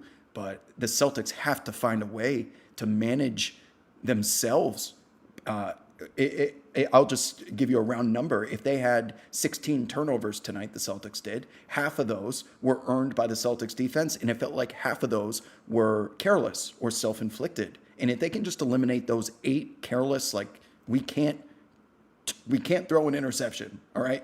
No matter what, I'd rather take a knee, again, for football analogies here. I would rather take a knee than throw an interception and punt the football. Sometimes I would ask the Boston Celtics to do that instead of just trying to hand it off and Steph Curry gets a pick or Gary Payton gets a pick, because it's guaranteed 2 or 3 points at the other end. The Celtics, again, feel like the better team, and if they fix that, then you feel like that they can overcome that and they'll win the game because they have bigger bodies, more athletic bodies with more talent that can win those bench minutes as well. I think they check every single box, but the one glaring kryptonite weakness, Achilles' heel, has been the turnovers in the third quarter. And we are now 4 games in, man. That's more than half the series sample size, and it has been a liability. It has been a burden for all 4 of them. Oh, yeah, that's true. And then I feel like the magic number for them is 15. If they get more than 15, they don't win games. If they keep it under 15, then they'll do fine. But then another thing is that I feel like the more these games are close, the more these games are going to favor the Warriors. If they're blowouts and they're in Boston's favor, they're going to win those games. But these games get close. Golden State's been there. The Golden State's done that. They've been through these moments. They know what to do. And Boston, even like in Game 7 against Miami, they almost threw that game when they got close. Again, that they had. But then Jimmy Butler was a 3 away from winning them that series. I want to agree with you in that plus 40 differential that the Celtics had coming into tonight in the fourth quarter is now down to, so it was plus 40. They lose tonight by 9 points. It's down to plus 31 in the fourth quarter for the series. But that plus 31, to your point, has felt like it has come for the most part in blowouts, or they've had a significant lead. And if we're going to go back to this Bucks series and we're going to go back to the Heat series, the Celtics have not been the greatest team closing out these games. And if the Warriors smell blood in the water, knowing how many times that they have ripped the souls out of these teams' chests in these exact moments and stomped on that shit into dust, into fucking ash. I mean, it looked like they did it again tonight, didn't it? So that plus 31 differential is almost smoke, and it only applies if the Celtics have a comfy, healthy lead. If we get into what is considered clutch time, the stat is a 5-point differential or less with less than 5 minutes remaining. We have one true sample size game here, and it was on the road, and it was against a zombie Warriors team, and the Warriors still found a way. What happens the night that Klay has it, that Dre has it? You know, it's worrisome, and it feels like if the Warriors win this series, that it's going to be on the shoulders of Steph Curry, on the back of Steph Curry, and it's also going to feel like, and I mean this respectfully, but they may have stolen the finals if they end up winning this because of this Game 4. Sure. Because Boston's a better team. It's just they don't play like it sometimes, but they're the better team, honestly. It's just that the Warriors have far and away the best player in the series. That's what it looks like. That is the interesting dynamic. So while Mojo, thank you for the call, my friend. Good speaking with you. The Celtics have the better team. They have players 2 through 10, if you ranked them all. I just made that up, but it feels like they have players, the best players, numbers 2 through 10 in this series. But the number 1 is Steph Curry. He is the ace of spades. He really is. And it takes an otherworldly performance to win these games. They may not win a game for the rest of this series, to be honest. I could totally see the Celtics winning Game 5 easily and winning Game 6 easily, regardless of what happened tonight. They may not need to even worry about the fourth quarter for the remainder of the series because they'll take care of their turnovers and they figure it out. And then we don't even need to worry about the clutch because we're up by so many points. But boy, if this game is close and Steph Curry is able to get his claws into you, watching what he did tonight, again, if you're just joining us at this point in the show, I led off by saying that this was a pantheon game for Steph Curry in its uniqueness, and that we've never seen him needing to do everything himself. He's always had Klay. He's always had KD. He's always had Draymond. He's always had supplemental help. He's had the best wingman in the world and a part of a team that was never about the individual. But tonight, the only way the Warriors were winning this game was if Steph Curry turned into God. And we just watched that happen. That's why it's a Pantheon Steph Curry game. Next up.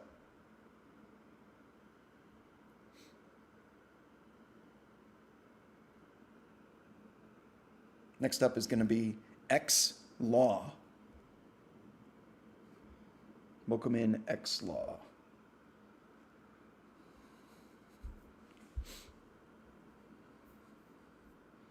What's going on in this comment section right now? What are you guys doing? You getting into trouble? I hope not. Did X Law drop? X Law dropped. That's good news for the rest of you. That means someone else is coming in, and that person is going to be Alan V.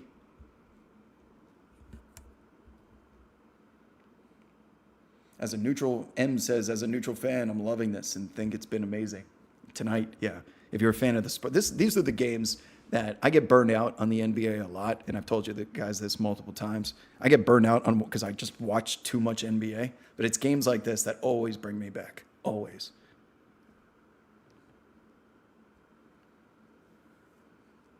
Did we lose another? We did. That is good news for the rest of you. Next up, we're going to keep turning them over until someone connects. It's going to be all 333X.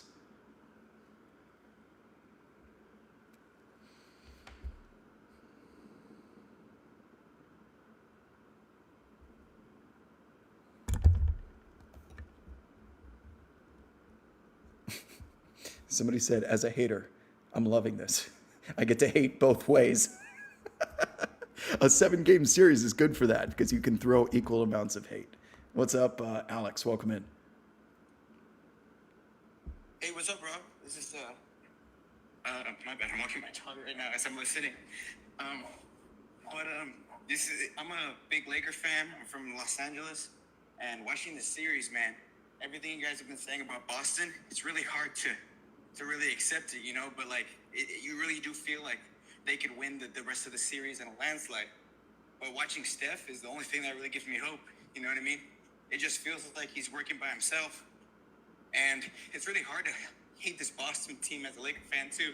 Because watching Jayson Tatum and especially Jaylen Brown, they're playing really good. But it just feels like as much as great as they're playing, it's really Boston's complete team that's playing really good. Because I don't know how many times I end up yelling at my screen that Derek White or Marcus Smart, they're just not like that, you know. But watching Derek White in these past 2 series, that's the thing that really pissed me off the most, because I think he just might be like that. It feels like anytime Boston needs a big three or to take the lead, it's always one of those guys. And I think that's the thing that pissed me off the most, that it's not even like the superstars, but just watching, and then you just feel like Jaylen and Jayson just keep them in the game throughout the rest of the game as this close game went on today. So watching Steph, man, it's like you feel like he doesn't get as much respect from the refs, and I mean, I just feel like that's what Twitter was saying and everything, but it's really hard because people say the same thing about LeBron and pretty much any superstar that gets into his gets into play in these primetime big games like this. But then as time goes on, you see that Steph is just like getting fouled at the 3-point line, and they just not calling it for the 4-point play. And yeah, I think the thing, just really glad to be here. I've been listening very on and off since I started listening to you in the bubble, so it's really good.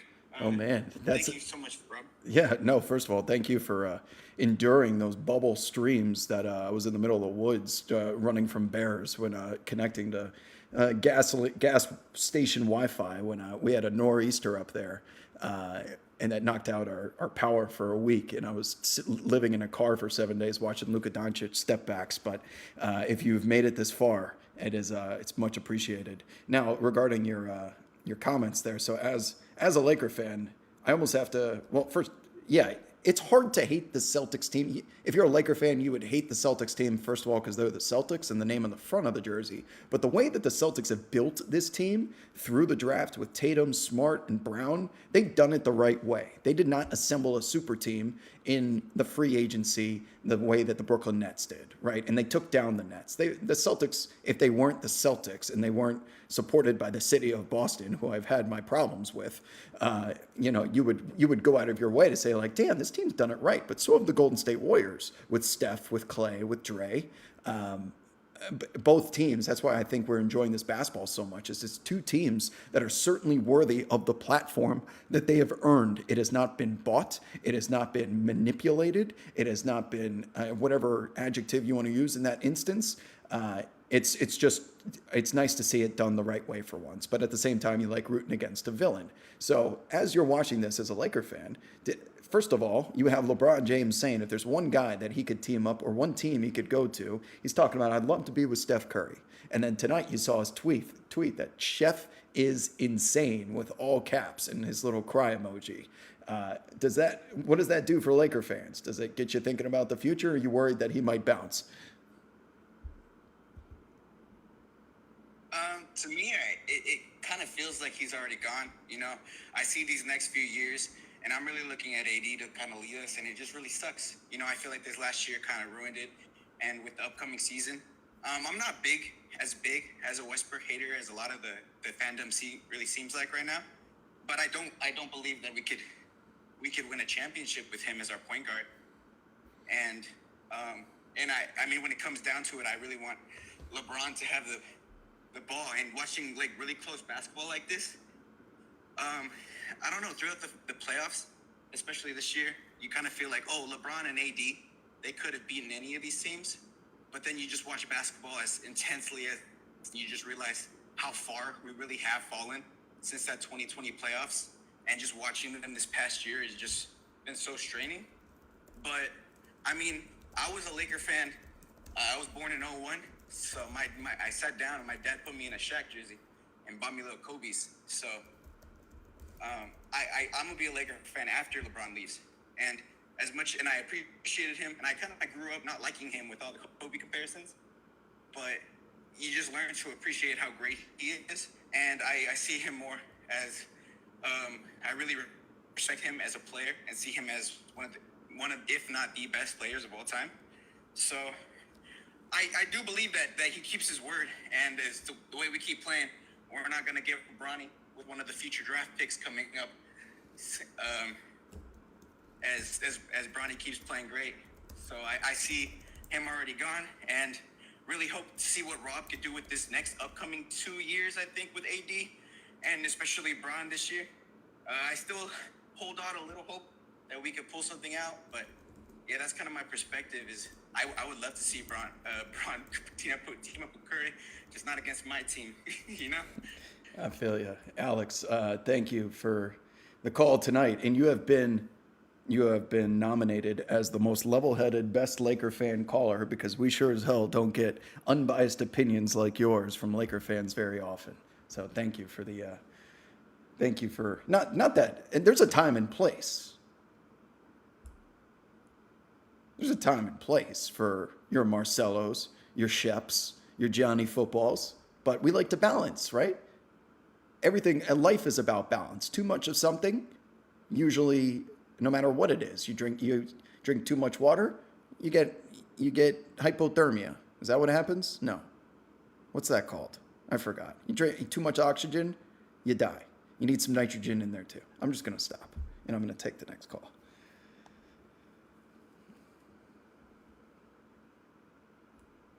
Next up is going to be Kay Morrissey. Shut up. What well said. What am I thinking of? It's hypothermia, right? No, it's not. Hypothermia is when you're cold. What's when you get too much water in the fluids in your lungs? Isn't that hypothermia? Did I get that wrong?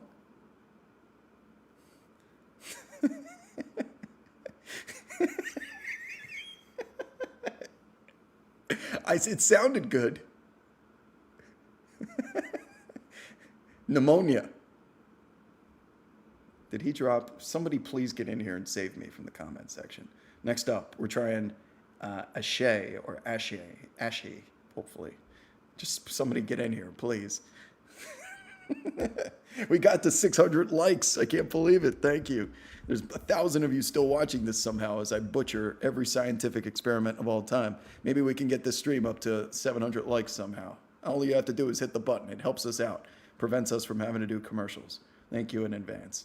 And if you're not over here on AMP and you want to be one of those callers that corrects me on my science, come on into AMP and simply just download the app and sit in here and follow the account if you haven't already. That helps us out a lot. And you can turn your notifications on too if you follow the account. Next up, I'm going over to B. Kang. Thank you. Somebody got it right. Arturo. That's what I was looking for. It's not pneumonia. It's not hypothermia. It's pulmonary edema. Thank you. That's from the movie Vertical Limit with the avalanche. Pulmonary edema is when you get... Thank you. What's up, BK? Hey, well, but yeah, I just realized I was on mute. And I downloaded the AMP app for the first time, so I didn't expect to be here, so thank you for taking my call.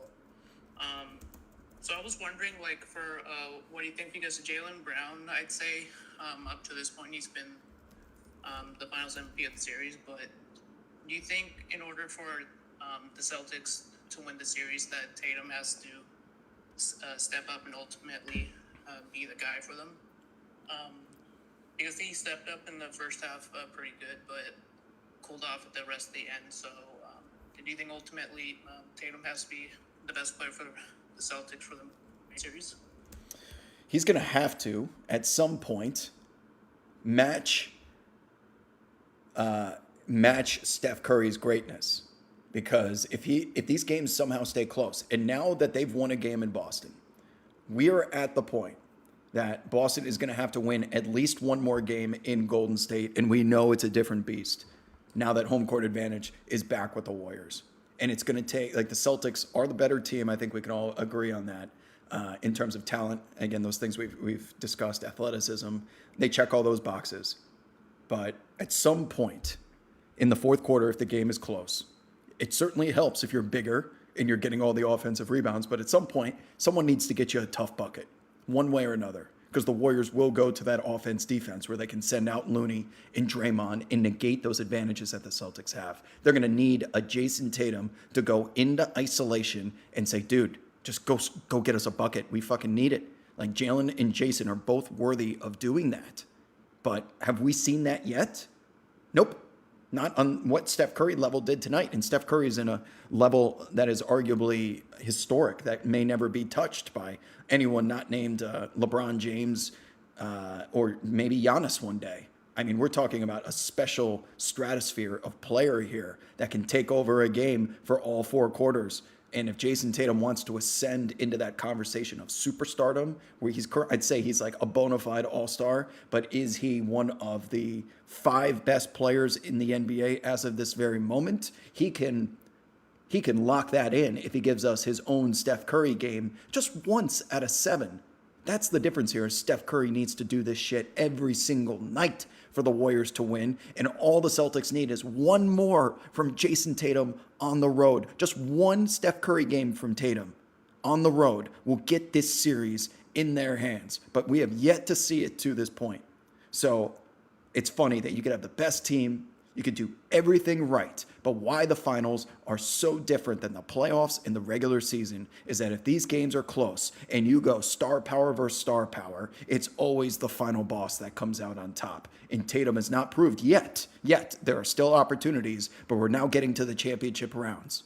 He's going to have to go out there and do it in the brightest of lights, in the most dire of circumstances, and then maybe we're having this same conversation about Jayson Tatum's Pantheon game as we are about Steph Curry tonight.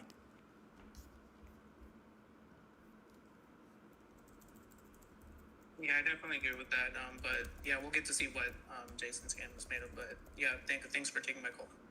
You got it. Thank you, BK. Next up.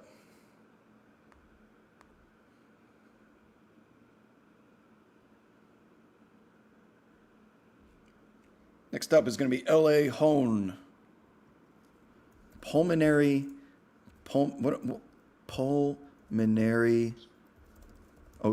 edema. Oh my God. Pulmonary. Okay, we're in. Sorry, I'm getting scammed by my internet right now, so I'm going to get in and get out. But I just wanted to say a couple things. First of all, shout out to Jayson, 33% Tatum. And number two, there was a play, I think you mentioned it in the monologue. There was a lot, so I might have missed it. But the Draymond Green play with like 4 minutes left, where he got the rebound like 17 feet away from the basket and kind of stood there. And with everything that's been going on with him the last couple of days, especially in Boston, his discipline late in the game was vintage Draymond, I thought. He was able to, pause for a second, wait for Steph to get open and kick it back out to him instead of doing this like crazy Draymond cut to the basket and like try this crazy layup thing. So shout out to him. But I think this was the game we wanted finally in the finals. Probably the best game in the finals that I've seen since the 2021 Game 4 with the Giannis dunk or the Giannis block late. I think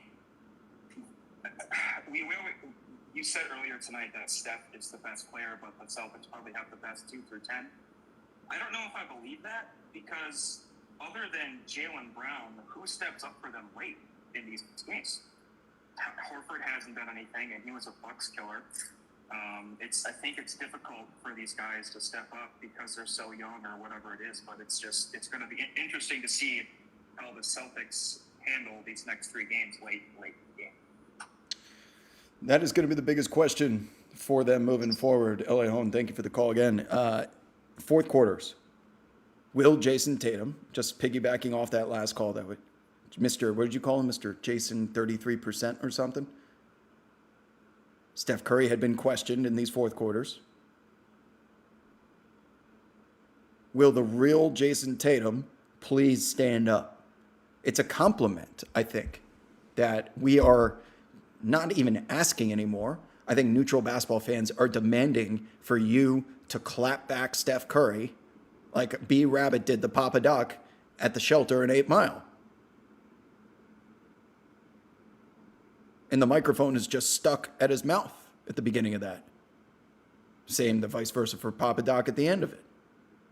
But we have not seen a rebuttal, a true rebuttal game from Jayson Tatum just yet, because we now have 4 or 3, and the only reason why it's not 4 is because Game 2 was a blowout, but you can make the case that we've had 4 Steph Curry games without a true Jayson Tatum clapback yet.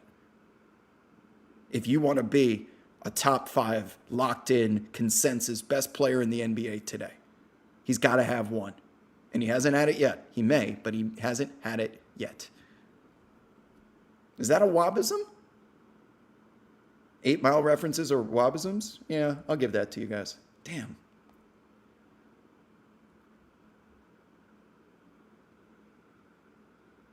Next up is going to be Nathan Truong. Nathan Trong. It's been a while. Yeah, it's been a while since we've had Lord of the Rings. I haven't done a Lord of the Rings analogy in like 3 days.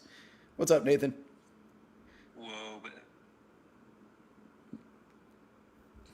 Thank you for letting me on your call. This is the first time I've actually tried to get in, so it's great that I'm given this opportunity, but been listening to you for a while now, so I appreciate the platform that you do your stuff on. Yeah, it's just a cool way of doing it.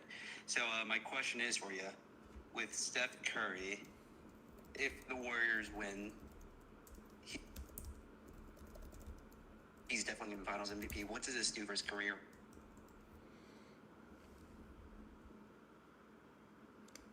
Sorry, you were breaking up there. What does it do for his career legacy, I assume, is what you're asking? Yep, legacy-wise, does it solidify him in any top 10 discussion for you? What does that look like?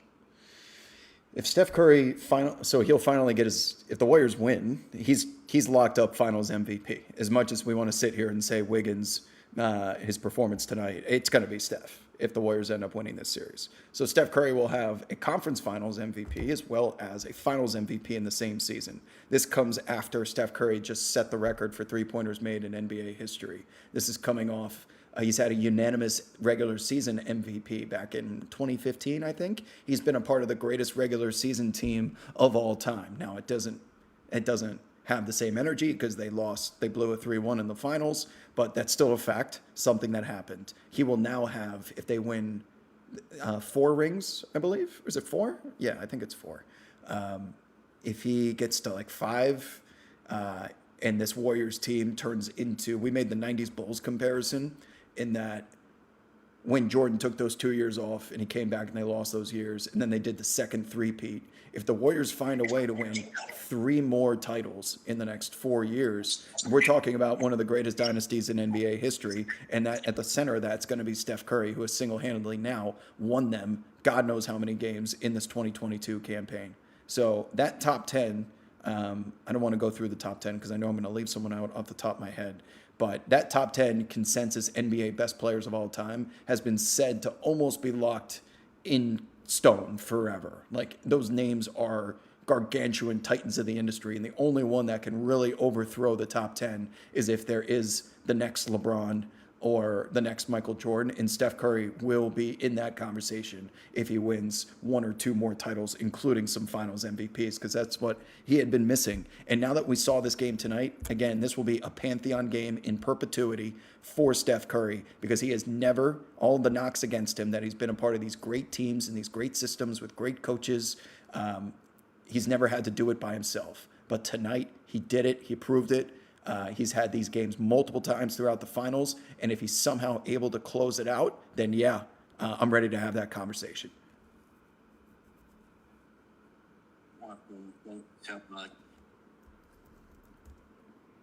Nathan, I'm going to bounce you just because your connection is going in and out a little bit, but I'm going to be asking the chat, what's the top 10? Somebody name, can you guys come to a consensus on the NBA greatest top 10 players of all time, just off the top of my head? LeBron, Jordan, Kareem.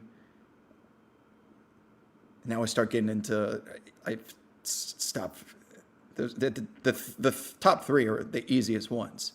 But then you get into, is Bill Russell part of this conversation? Is Oscar Robertson there? Magic Johnson?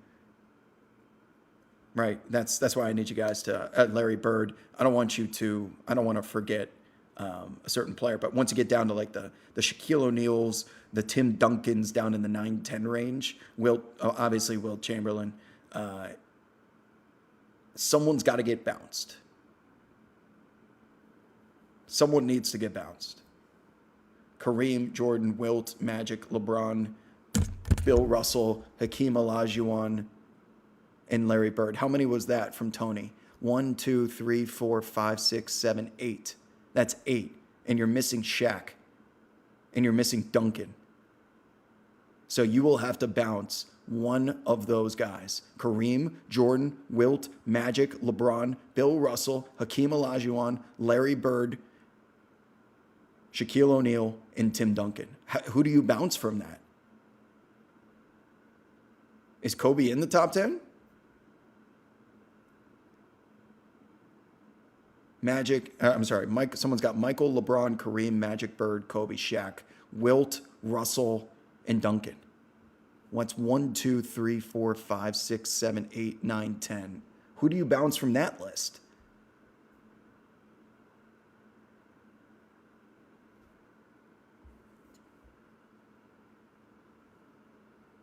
Is Kobe over Larry Bird? And then are we talking Steph Curry over Kobe? That's why the top 10 is so tough to have conversations about.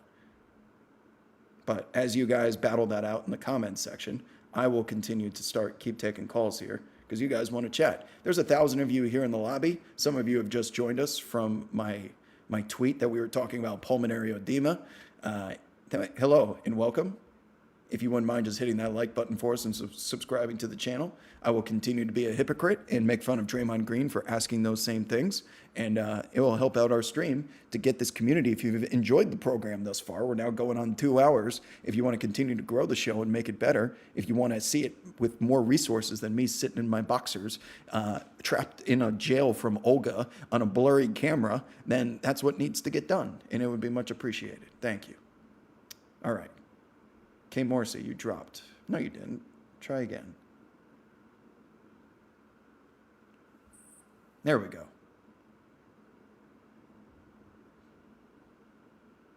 Just unmute yourself. You'll be good to go.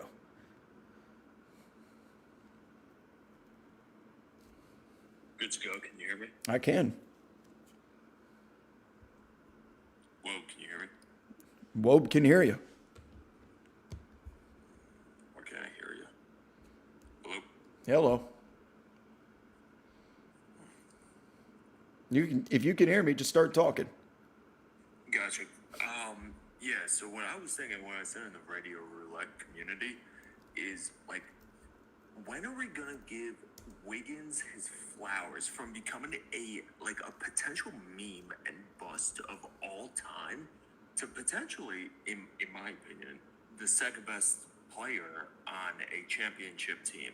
I know they didn't win yet, but if they pull this off, that dude Wiggins deserves all. Like, when have you ever heard that dude ever complain or ever complain about being like getting made fun of all the time? Like, he is a Twitter meme, and the only other dude that I can think of is JaVale McGee. Honestly, like that's the only dude that comes in my head. Like when we're talking about this meme to like a solid, great player. Obviously, JaVale's not a great player, but he's a solid player on a good team. And I just think like Wiggins just doesn't get the credit for how good he's been. Even though he got voted to the All-Star team, even though he was a starter, like his transition from just meme to like very good player is so underrated, especially for this Warriors team. I don't know. That was just my thoughts. I'm excited to hear what you had to say. Thanks, Pope. The JaVale McGee comparison is spot on, as a matter of fact. I mean, JaVale was the joke of the league, number one on Shaqtin' a Fool every single night, and he turned his career around into being a bona fide center on a championship team multiple times, and someone that you actively go out and try and recruit to come onto your team. Pause. And he's a guy that was should have been a part of another team this year in the Suns too. But Andrew Wiggins has gone from being Mr. Meme himself, and it wasn't even playful memes with Wiggins. This guy was the number one pick in the draft. JaVale McGee was not. Wiggins has gone from being the brunt of Jimmy Butler's Hell in a Cell practice with the Timberwolves to going to the Warriors and having to be ISO Wiggins because everyone is hurt and they go 20-62 practically. And now he is arguably more important in terms of being an X factor than Draymond Green is to what is this current era's greatest dynasty in one season. I'm at the point that I won't crack B- jokes with a walking, living B-. You'll never hear that out of my mouth again after tonight. Wiggins' performance should never be forgotten, win or lose, for the remainder of this series.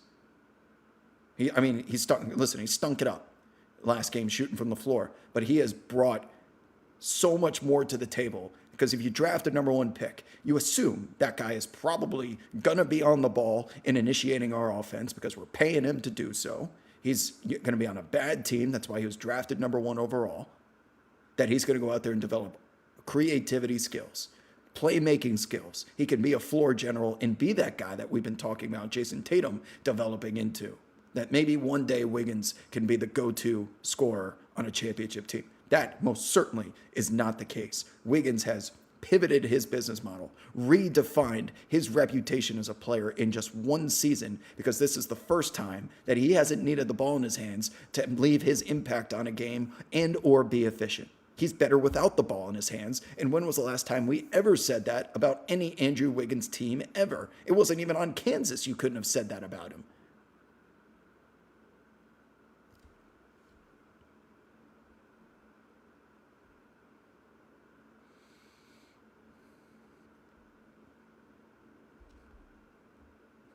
Well, isn't it just my luck that I pick a random person to come into this chat looking for some emotion? I think we've had some very level headed callers tonight. And the pulse of Warriors Nation from one of our regular locusts here has found his way onto the Radio Roulette wheel spin and into our chat. For those of you that do not know, there's a lot of newbies in here. He goes by Marcelo, and boy, I bet he's going to have some things to say tonight.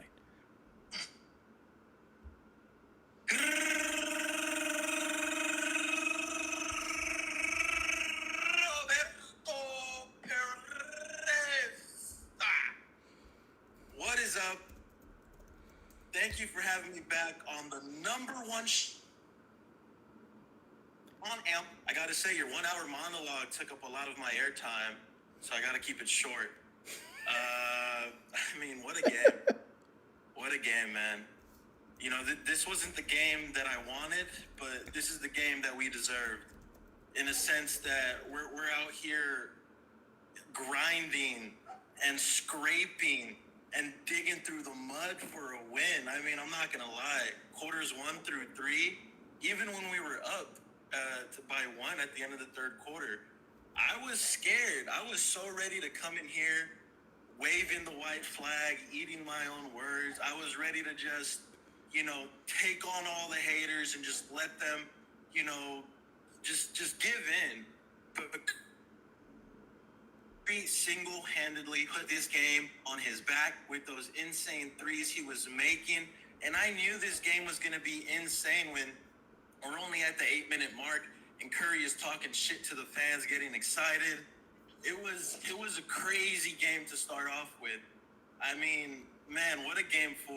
I think as NBA fans, everybody should be happy as the result that we got today. But as a Warrior fan, I'm going to tell you, I'm going to be honest, I'm not happy. But I am content. Not happy. I am content. It wasn't a spectacular win. It wasn't the best win, but it was, we tied up the series. We're coming back to the Bay 2-2. And for that reason, I know there's a lot of people out there just waiting for it, just itching for it, but I can't. No. I can't do it because I don't know, man. There's still a whole lot of game left. There's still a whole lot to be done, a whole lot to be said. So I'm just gonna keep it real. I'm gonna keep it a little level-headed. No. I'm not even gonna mention, a certain Suns fan whose 64-win team, was a second-round exit. I'm not even gonna mention a certain Milwaukee fan who continues to talk crap even though his team isn't even in the finals.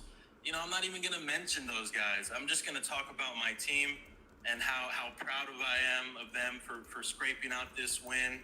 I mean, Matt, my God, what a win tonight. What a win tonight. I was a little scared with Draymond. He seemed a bit unplayable. But, Coach Kerr, Coach, I'm gonna do whatever it takes. Kerr did the right thing and benched him. And, I wouldn't say he benched him, but he took him out the game and showed him, like, look, whatever it is you're doing, it's not working. And man, it was just a great win. Let me tell you, I haven't been more stressed out watching a Warrior game since Game 7 of the 2016 Finals. I was at the edge of my seat. I was covering my eyes. I was choking on my water. Pause.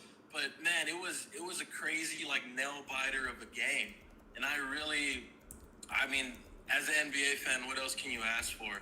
We're coming back to the Bay Area, tied up. First to 2 wins, man. Oh man, this is it, man. This is it. I don't got a lot to say, but I will say this, man. L's in the chat real quick. Everybody put an L in the chat because Del Curry and Rashad took the biggest L's of the night today. Rashad, for those of you who don't know, he got banned from the community or kicked out for some reason. To all the mods, Alec Ip, G-Doll, Loner, Anger, if you could just, do the right thing, put my man Rashad back on the map. We need that energy in the community. We need that energy in the chat. So let's go ahead. Put big L's in the chat for them. Del Curry, Rashad, they're donezo. Other than that, I lied. Warriors!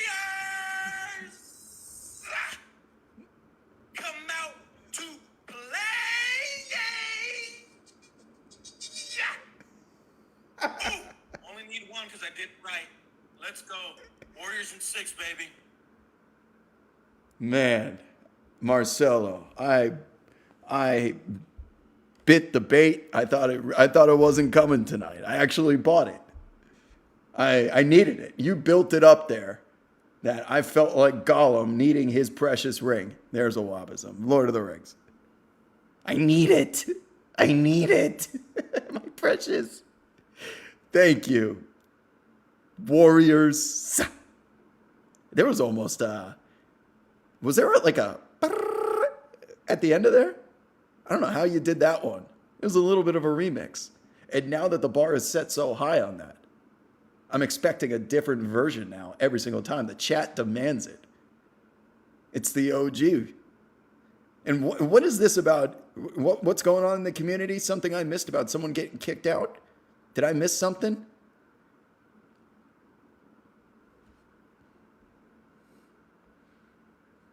Maybe someone could tell me.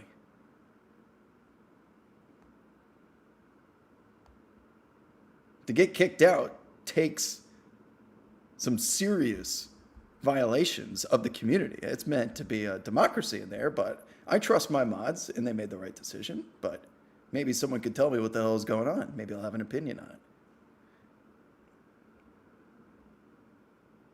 Next up, Cade Danielson, 35.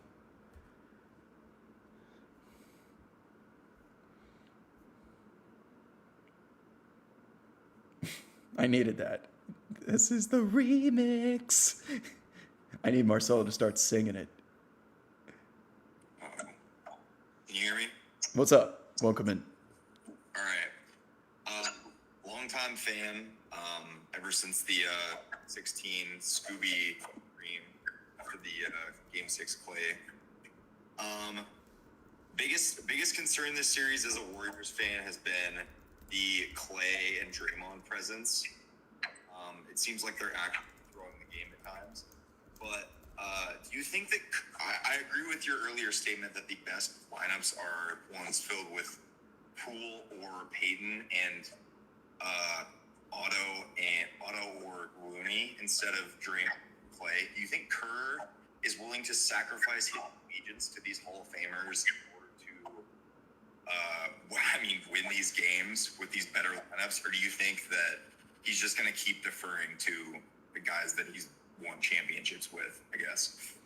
So I'm going to sound like a hypocrite again here, but we may get this answer from Draymond's podcast in that it's going to be the topic that he was taken out not once but twice. And the first time that he was taken out prior to his usual rotation, he clearly was getting benched because he didn't have it that night. He was a liability on the offensive side. He wouldn't shoot the ball. He almost airballed a put shot layup that barely grazed the front rim, and Kurt didn't even acknowledge him going by.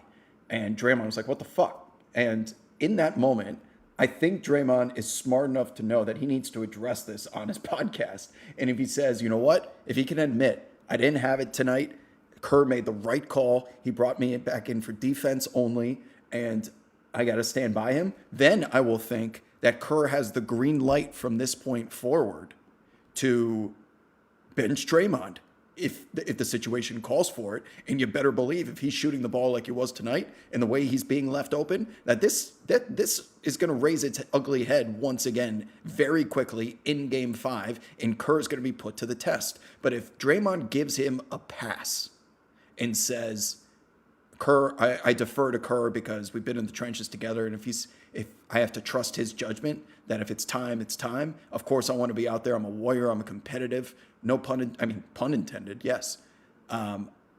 Then I think Kerr will feel more confident in doing it. But these are massive Hall of Fame names: Draymond Green and Klay Thompson. They may be past their prime, but to take them out and replace them with the likes of Otto Porter and Gary Payton II and Jordan Poole, unproven trench fighters.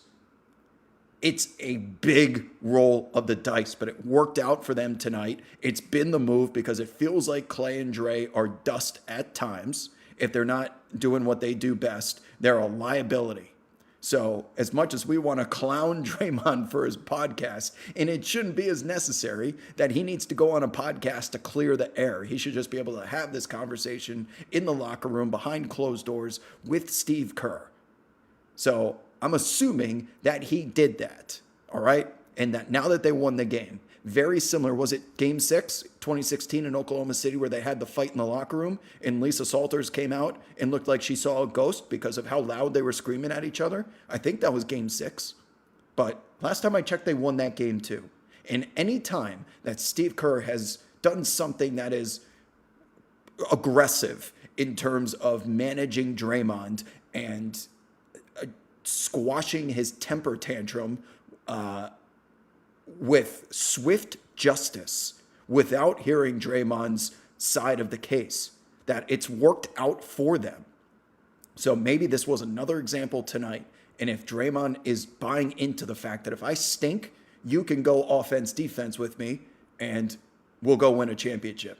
I trust Draymond is a very easy target right now, but I will stand on my soapbox, and I would do anything to have Draymond Green on my team for moments like this, because I truly, wholeheartedly believe that Draymond would sacrifice being the brunt of jokes, of wob tweets, okay? And I've got plenty of them in the drafts, and I'll be more than happy to make fun of him when he's worthy and he's deserving of it. But Draymond is the first person I think that would take himself out of the game if he felt like he was a liability, and having a star of the magnitude willing to swallow his pride on the court is essential. That rarely ever happens. Who was that guy on the Dynasty Bulls? They didn't have one. Someone that would take themselves out of the game that wasn't a temper tantrum or a hissy fit like Scottie Pippen had, you know? So Draymond to be this important to a team that's this good and be able to do that, I think he deserves credit for. But the series is not over yet, nor have I found out if Draymond was okay with the benching. I'm sure he's going to be because they won, and that winning cures everything. So I hope that answers your question, and that I think Kerr will go back to the well on these bench guys that are clearly better fits and better matchups against the Boston Celtics that require to have athletes on the floor at all times.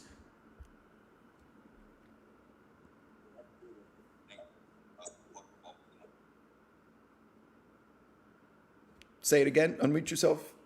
Kate Danielson. Sorry, we didn't get that from you. Oh, I just said that's great insight. Thank you for the answer. Good luck on Bumble tonight. It's, you know what? It's Friday night. It's now 10:48 Pacific time. I said it was Pacific Standard Time last time. I was incorrect. I think it's Pacific Domestic Time. What's PDT? What's the D stand for? I think that's what we're in. Worldwide Mom pointed that out. She goes, we're not in Standard Time. So thank you, Worldwide Mom.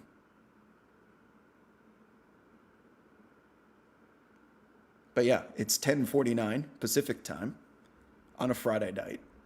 I'm clearly not going to the bar tonight, so it's going to be an old Bumble night. But Bumble, now it limits the amount of times that you can swipe. So I got to prioritize my swiping, and I don't have any matches. So I'm really building from the ground up here. Pacific Daylight Time. Thank you. See, this is comment section. You guys always deliver. It's Pacific Draymond time.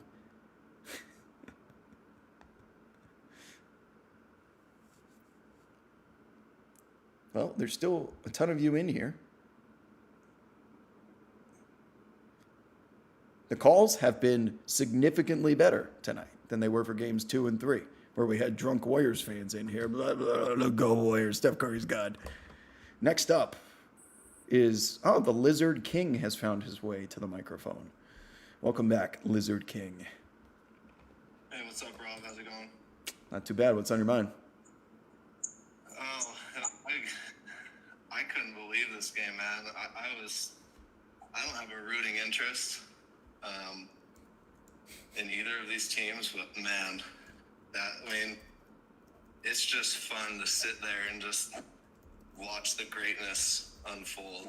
I mean, I really couldn't believe it as it was happening. The shots he was making. Man, Steph Curry is just freaking amazing. It's unreal. Talk about an entertainment product, by the way. Do you think that Kerr will continue to play those minutes with both Looney and Draymond on the court? Or do you think he will continue to it kind of seemed like there that he was almost staggering their minutes to kind of have one of them on the court and one of them on the bench so that they, weren't two big guys, but they could have shooters to space for Steph. Do you think that's something that he'll go back to? Or, I mean, you kind of already have talked about it quite a bit, but just wanted to see your additional thoughts on that. First and foremost, the fact that we were surprised by the Steph Curry performance tonight in the Warriors, we shouldn't be surprised. We have seen this done against the Rockets how many times? We have seen this done against the Cavaliers how many times? Oklahoma City. It should not surprise us when the fourth quarter or third quarter Warriors show up like they did tonight. But there was something different about this one. It's really the first time that the Warriors have been outmatched. And it's once again the first time that Steph Curry has had to do it by himself. And it's a compliment to Steph Curry to say he ceases to amaze me, meaning we expect brilliance and he delivers brilliance. Watching that tonight in the way that he did it, from a simply entertainment product that, yes, I felt like I was experiencing something new with the Warriors that feels like it's impossible. Yeah, that was unnecessary. That was rude. But you dish it out, you got to take it too. Rockets blowing multiple 3-2 leads. All they had to do was not shoot 57 three-pointers in that series, and they would have won the finals. They would have swept the Cavs, and y'all blew it. Anyway, sorry, Lizard King. Yes, the product tonight, being surprised like that. What a pleasant surprise that was. As a neutral fan that doesn't have a dog in the fight, and boy, would I be stressed out. And the close game certainly helps watching it. But those rotations you're talking about, I think at this point, Steve Kerr has now so many different lineups, combinations, attempts. It feels like an eternity ago that he pulled Looney out of the starting lineup and put in Otto Porter Jr. I don't think that's going to happen again, but he's going to go at game by game, minute by minute basis. That the Rockets are catching strays because Carly is calling out my Bumble account. That's why. I think Kerr is going to micromanage every single second of Game 5, Game 6, and Game 7. And he's going to be a lot quicker with the hook. If someone doesn't have it, they're getting it out of the game. We don't have time to wait for you to find it. So I will anticipate those same names, the Jordan Pooles, the GP2s. There's no more mini death lineup that we're going to Poole, Klay, and Steph, and Draymond, and Andrew Wiggins. And we're rolling with that no matter what. The same way they would roll with the death lineup in 2018. They were going with that no matter what because they didn't have any other pieces to go to. The difference now is they have the luxury of being 10 deep. And again, we were getting to the crossroads of the line in the sand here of, do we need to go to Jonathan Kuminga in the third quarter? I think we were all asking ourselves that with Draymond being so ineffective. Looney was doing his thing. But if you were looking for athleticism, verticality, would you be willing to risk Kuminga's rookie rawness, his lack of experience, just to be able to close out defensive possessions and give you some sort of athleticism to match the Celtics? That's where we were at. And the Warriors have that luxury right now. So I'm gonna trust Steve Kerr, who has had to make these tough decisions. And Warriors fans like to come for his head a lot, but he needs credit tonight because he went to the right combination. He made the ballsy play and taken Klay Thompson and Draymond Green out of the game multiple times when the game was tied. I mean, that is a big, big risk that he would have been roasted over an open flame for, and it worked out for him. Thanks for the call, Jordan.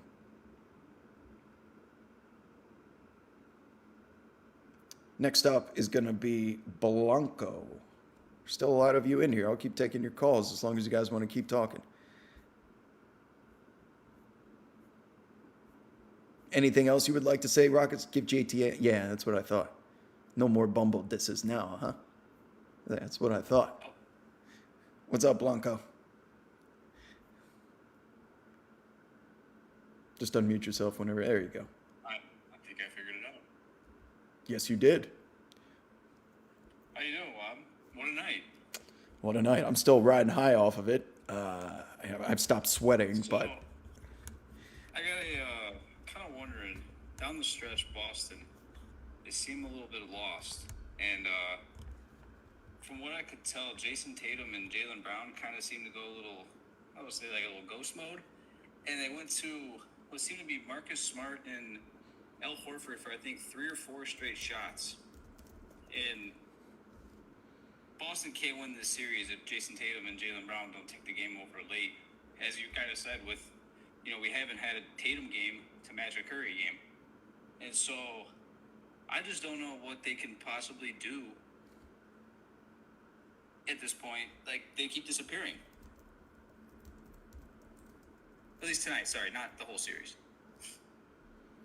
So, yeah, it's been nice that when Tatum is off, Jaylen has been there to pick him up, which has occurred in the first quarter of pretty much every single game this series. Tonight, Tatum out of the gates. Jaylen doesn't have it, but Jaylen delivers in the fourth quarter when Tatum's busy being locked up abroad. 24-hour lockdowns from Nemanja Bjelica. I can't believe that's a real thing that happened, but that has now happened multiple times.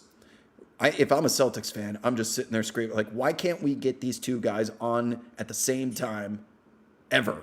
Like, if they were both feeling it at the same time, the Celtics would win every single game by 20 points. But it's good. It's good that if one doesn't have it, the other's able to pick them up, and they don't lose a minute. I mean, they don't miss a beat with their offense because they're both so dynamic that they can defer to each other. But can you imagine if they both had it at the same time, what this team would look like?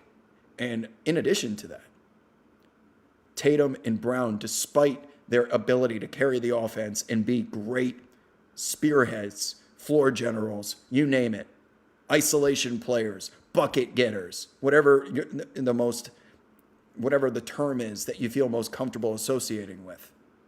It has not been at a level yet that the takeover has been quick. It's been brief. It's lasted for like an 8-0 run. But these Steph Curry takeovers last 40 minutes. Tatum and Brown go for like 2 minutes, and then they got to reload for 20 before doing it again.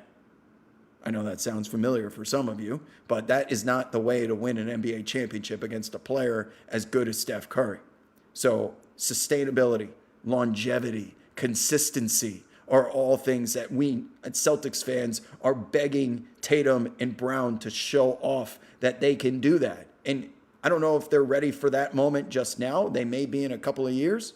They may be next season. But one of the two of them is going to have to ascend into morphing and evolving into Charizard. They haven't done it just yet. They're great players. They're all-stars. But they're not Steph Curry through 4 games. And that's why the Warriors have tied this series, because they have the best player in it, period. Definitely. It's tonight was the first time where I was watching Curry, and I'm just kind of like, and he's just taken over, and there's nothing Boston. Boston looked completely lost at the end of the game, and Curry just basically took it from Boston's heart, and now, going 2 games back to Golden State, it's going to be Boston, again, kind of what everybody said, they seem to be the better team, but when you got the guy, it's hard to beat the guy. Thanks for taking my call, Wob. Appreciate it. Have a good night, and good luck. I'm Bumble. He had to put that in at the end. That was such a good basketball call. Thank you, Blanco. First of all, now that Blanco's call is done, I am receiving the audacity, the gall to be. I have just been called the Sacramento Kings of Bumble. That is not correct. I don't let super likes go to waste. I don't pay an exorbitant amount of dollars to pay for players that are not only going to play well, but I'm going to trade in the future after making the correct draft pick. I'm not the Sacramento Kings, okay? I just can't make it out of the first round. So the correct comparison here is who's a great team that has everything you need to be successful that never made it to the mountaintop. And the answer to that is the Lob City Clippers. I am the Lob City Clippers. Boat Girl was an overpaid contract. That is true, but that doesn't make me the Sacramento Kings. I overpaid for the services, I thought she would be a dynasty cornerstone franchise player. And she ended up being Harrison Barnes. No, Lob City Clippers. I am the Lob City Clippers. I get to the first round every year.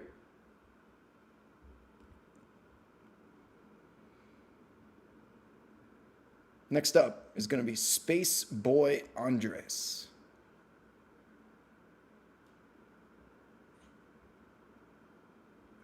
What's up, Space Boy? Good evening, Rob. Hope you're doing well.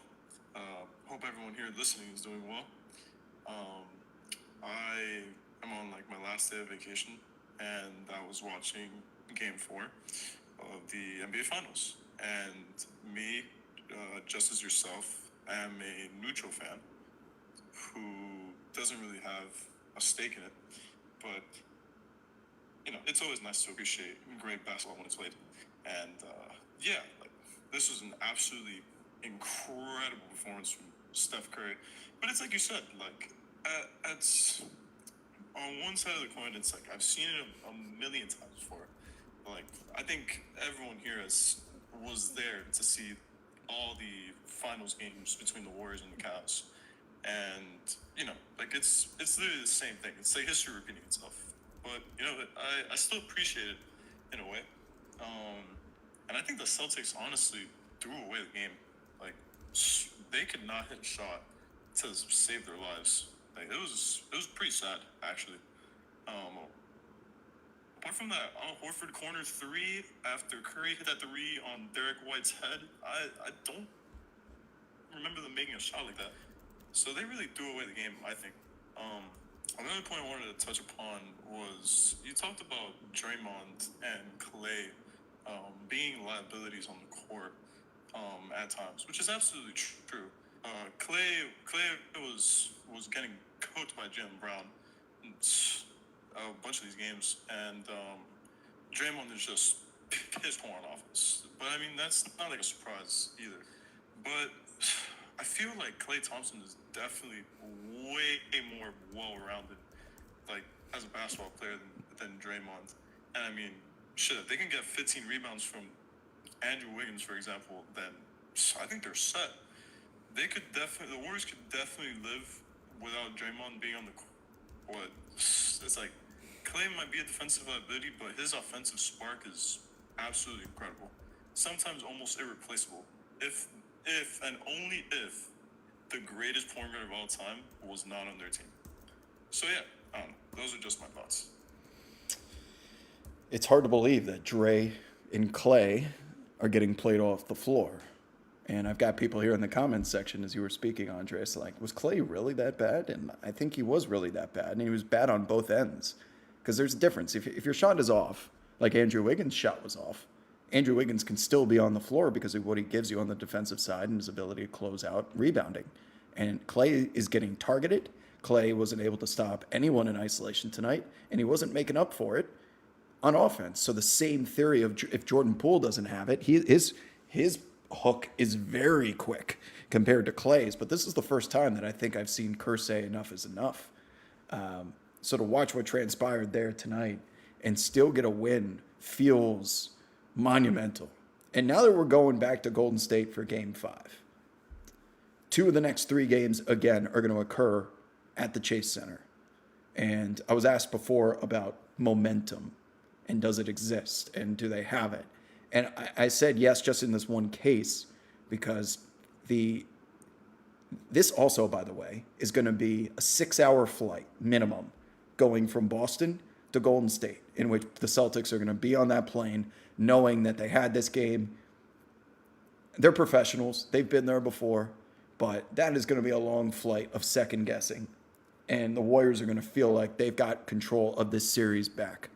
And now that they have to do this cross-country trip, 1, then they have to go back to Boston. 2, then potentially have to go back to Golden State. 3 is all going to occur in the next couple of days here. The concept of war of attrition, of not the mismatches, but the lineup changes. And the further we get into it, the more I'm talking myself into thinking Golden State actually has a legitimate chance. And that home court advantage, by the way, wasn't that given? They had the same records in the regular season, but the tiebreaker, if I'm not mistaken, went to Golden State. I may be wrong on that, but that feels massive right now. That feels super important that they have the ability to close out at home because they've done it so many times. So I don't know if I answered your question, Andres, but that's kind of where I stand as of this moment. No, yeah, definitely. It's great that you bring up momentum, because that's something that's not talked about a lot.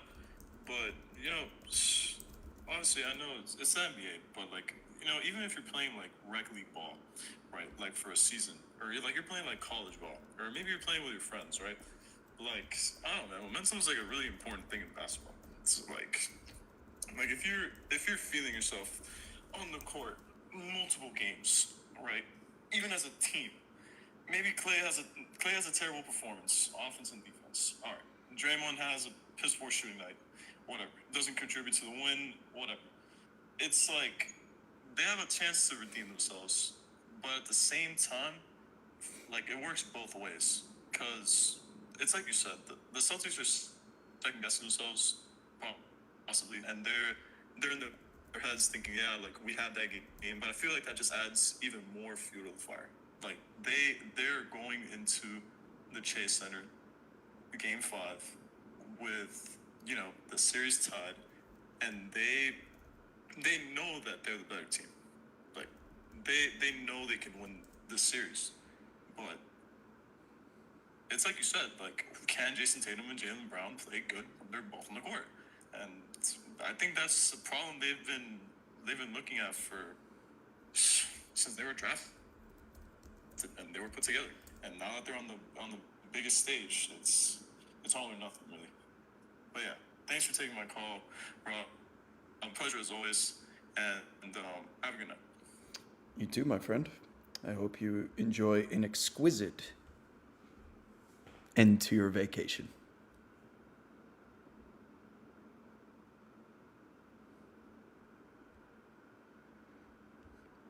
Would you look what the cat dragged in here? I have found yet another locust who has infiltrated our chat. Some of them call him Steve, others call him Helwick. Some, that if you know, call him Shelwick. What do you got for us, Shelwick? What is up, Wall? Can you follow up that performance with a very educational, exquisite voice? Yes, the audio's right now, but I think I can hear you for the most part. By all means, go ahead if you can hear me. Okay, so I'll always start with a stat. I always like to start with a stat. I'll do something not as box scory tonight, but tonight was the first time in NBA Finals history that number 3 overall picks started in the same game. We had Al Horford, we had Otto Porter Jr., and we had Jayson Tatum all on the floor at the same time. So that was just a little fun anecdote I had.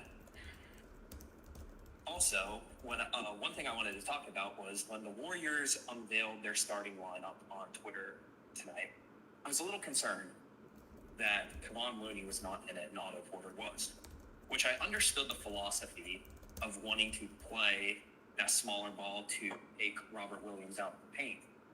But it just didn't seem like it was going to be effective because Draymond Green has not shown any respectability with his three-point shot so far in the series, to the point where Time Lord can basically camp in the paint and stop any Warriors shots.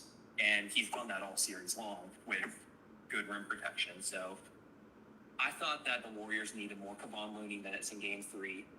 So I was a little concerned that Kevon Looney wasn't in the starting lineup.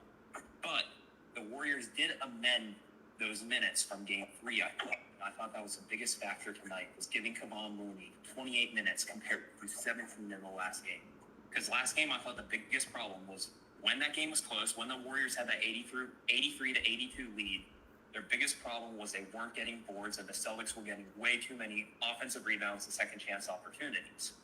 Now they had Kevon Looney to check Robert Williams or whoever, Al Horford or whoever Celtics big man was in there.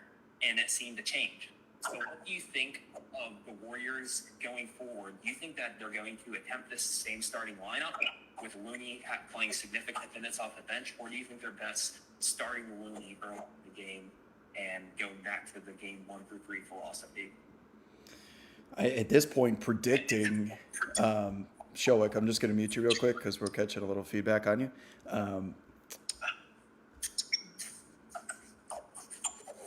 There you go. I muted you. Steve Kerr has proven to be unpredictable.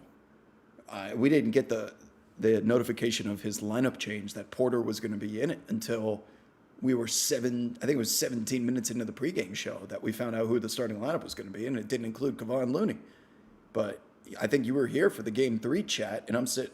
Not only do we need to start Kevon Looney, but I'm sitting here saying we need to double his minutes minimum. And after watching tonight and seeing Kerr bring in Looney and Draymond for those defensive possessions, and knowing Looney can be one of the guys that attacks the glass with Wiggins on the offensive side, that he should be getting at least 25 every single game, no matter what the lineup is. You need him out there. It was not by accident that Robert Williams ran out of gas and looked banged up. Certainly, he came back real quick from his surgery, and that is the biggest part of this, but he looked athletic as hell in that first half. And by Looney grinding him into dust on these box outs and keeping him out of the paint in the third and fourth quarter here sure as hell paid dividends as we approach the championship rounds late in this game specifically. So I would love to see as much Looney as possible. I think he is, here's a good wobism for you, I think he is O-negative blood in that he can go into any system. O-negative is the universal donor. It doesn't matter who's out there for the Warriors. There is a place for Kevon Looney on this team. Whether you go small, you go big, Looney has proven he can be out there with Draymond. And oh, by the way, a lot of those Steph threes came when it was Looney and Draymond on the floor. You have 40% of your team is not even being paid attention to. What does that do for your spacing for 29 other teams in the NBA? It completely butchers it. You'd be out there looking like the Orlando Magic, okay? But because Steph Curry is an anomaly, and he still requires 3 guys guarding him 30-plus feet away from the rim, that you can get away with having Draymond and Looney on the floor for extended periods of time that includes offense as well. So going into Game 5, we have a chess match going on now, because at the beginning of that first quarter, when Kevon Looney got put into the game for Otto Porter because they were getting beat to shit on the glass, the moment that happened, Robert Williams comes out of it. And I think we've come to the consensus at this point that Robert Williams gets pulled out, 1, to manage his knee, in which he clearly should have a minutes cap on, and 2, they want to have Robert Williams out there against smaller lineups that maybe Looney isn't playing so that he can continue to dominate above the rim. Is the chess match going to continue into Game 5 that we see a brand new starting lineup and then we see Looney come in after like a minute just to mess with the Celtics? Because even though we're tied and the Warriors are at home and they technically have home court advantage, and now that we know Steph Curry is the ace of spades and the best player in the series, I can see people's mindsets shifting to the Warriors are going to win this series. I am very much team, this series is still the Celtics to lose. And I'm there because I know the moment that they have a game in which they manage their turnovers, that they're going to win that game by double digits with ease. And they're going to go back to bludgeoning the Warriors on the glass because they don't have to worry about the Warriors getting all those 3-pointers in transition off of steals and turnovers. They're going to make the Warriors earn it the old-fashioned way in the half-court sets. And Steph Curry can't score 100 points. Who else is going to step up and score? So I still think it's the Celtics series to lose. But how, now that the Warriors are underdogs, if you will, underdogs with backs against the wall are going to have to think of something creative. Because if they go punch for punch with a team like the Celtics that throws heavier punches and can throw more quantity of punches in addition to the heavier quality, they're going to have to find a way to finesse, finagle, to do something different that makes the Celtics change their game plan. Otherwise, they're going to be feeling like they're playing Warriors basketball. So if Kerr can find a way with one of these rotations or inserting someone new into the starting lineup to get the Celtics off of what is very clearly the optimal game theory, optimal strategy, that is going to be the challenge for the Warrior staff going to Game 5. Because home court advantage, the Oracle-esque contagiousness of Steph Curry threes, all of that, of course, is great. But I don't think it's enough to beat Boston. That's where I stand, Shelwick. Yeah, almost on a great point. Yeah, early in the game in that first quarter, I know Robert Williams is dealing with the injuries, but it just looked like he looked very spry at the beginning. It looked like he was just going to cook all game. He was 3 of 3 tonight so far this series. He's 12 of 13 or 13 of 14. Only missed one shot this series, and he had so much room to attack. There were so many times where he just had open dunks or good move, just easy move that he could have had on the glass. And then there was that play right before the end of the first quarter where he had a drive and dished it out to Grant Williams because the Warriors realized they didn't have enough size to help on the board. So I do think that the Robert Williams factor is one interesting thing. And last thing I'm going to ask, do you think we have seen the last of Manya Bjelica in this series? Game 2, it felt like he provided some good minutes right away. But tonight, I thought those fourth quarter minutes went about as bad as possible. He was worst -4 on the team, and he comes in. They miss that 2-on-1 on the fast break. It looks like it goes off his elbow, and then he turns it over on the inbounds pass, and then gives up a drive to Jaylen Brown to play later. So I'm wondering if now that we're at Game 5, do you think that the Warriors is going to rotation to the Tatum and pull the bench or something that they use the starting line? Yeah, Shelwick, sorry you broke up there at the end. Appreciate your call and your insight as always. We'll wait for your stat of the night here in a minute. But he gave us one there a little early. I think the question was about... Well, I'm trying to answer it, but without saying something that I haven't already. The heart of the champion, yeah. You know what, I'll tell you, there was a comment here, Shelwick, in the comment section while you were asking that if Boston goes back down 3-2 and they go down, that it sure feels like that place is going to turn into the Wells Fargo Center. Those Boston fans are not afraid to boo their own team, and how would their own players react to that?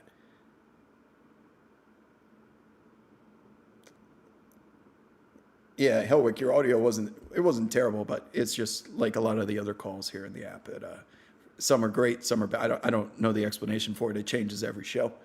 It's all good, but thank you again for predicting what's going to happen in Game 5 feels impossible at this point. And it feels not, I think we know what the Celtics are going to bring, but what strategy the Warriors are going to end up going with in terms of rotations, Steph Curry's bench minutes, can they survive? Can they survive those 3 minutes that Steph went to the bench?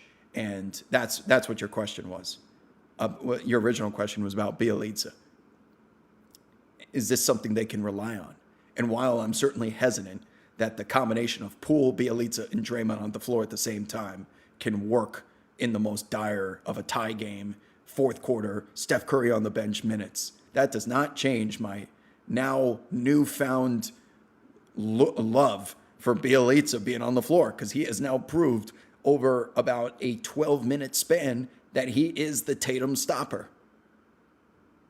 He is the Tatum stopper. I don't know how the hell this turned into a thing, but it's a real thing now.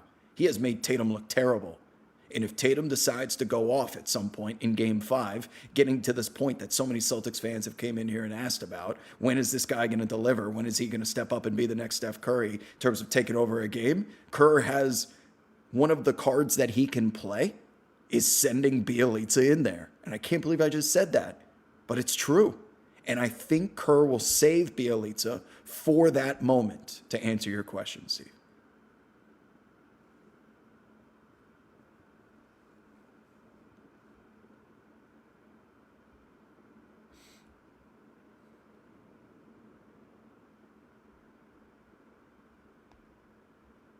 We are almost 3 hours into this show. Holy shit, that has flown by. You see what happens when we get good callers? Sometimes the show goes 90 minutes and I want to claw my eyes out. But when we get good callers like we had tonight, all of a sudden we have a 3-hour show and it's good content. There's still almost 800 of you concurrent sitting here in the YouTube lobby watching this, 11:21 Pacific time. Thank you. Once again, I gotta plug it because it's my job. But if you wouldn't mind hitting that like button for us, we're getting close to 750 likes. That would be quite a high mark for us. Hit the subscribe button if you're still watching this show and you haven't already. As soon as we're done taking calls here, I will give us an after party as well. I guess we're just going to be here all night. I can't be on Bumble if I'm doing this, but you know what? You guys have earned it. Next up is going to be A.A. Smoot.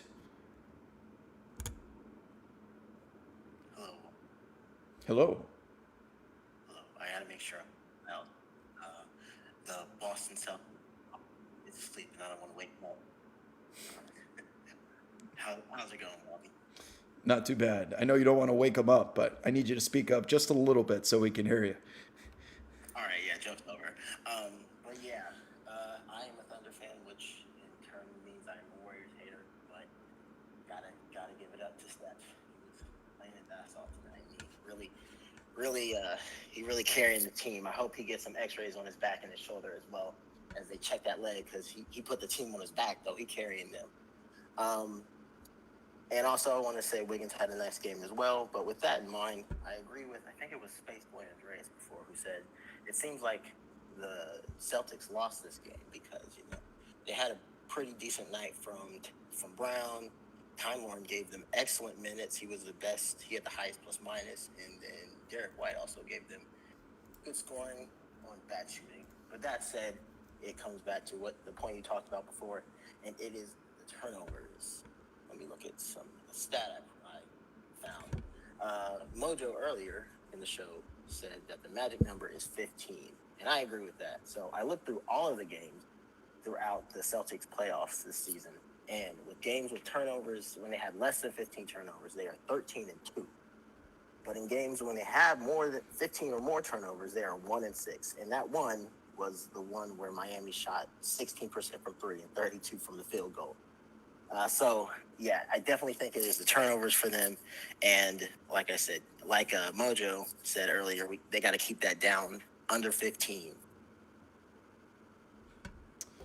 Yeah, that's the magic number, Smoot. Thank you for the call, my friend. I think you said 1-6 when the Celtics commit 15 or more turnovers. They hit that mark tonight. They go to 1-7, I would assume, if that stat was before tonight. It's either 1-6 or 1-7. They turn the ball over. It's been their Achilles heel. They would have closed out Miami a lot sooner if they'd stopped turning the ball over. Now, these are some really stout, impressive defenses. The Milwaukee Bucks were statistically the best defense in the playoffs until the Celtics eliminated them. We know the entire Heat team is built on their defense. The Warriors' defense is the only reason why they're able to get out and get these easy points.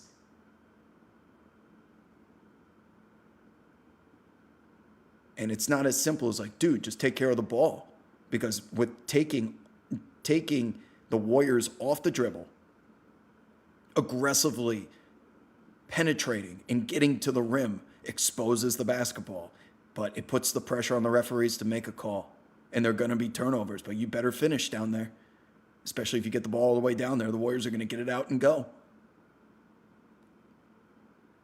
But it shouldn't be as obvious that like one statistic means so much. But if the Celtics do not take care of the basketball, they are allowing the Warriors to do the one thing that they have the advantage in. It is as simple as that.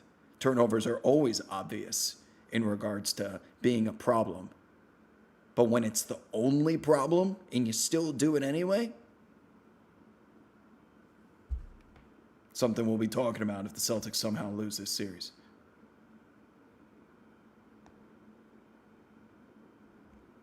Next up, going over to Jace Hardware.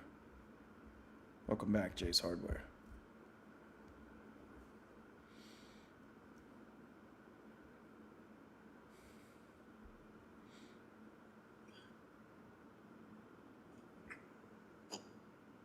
Is this thing on? It is on. but I'll just talk to the void. I just wanted to share some Klay observations.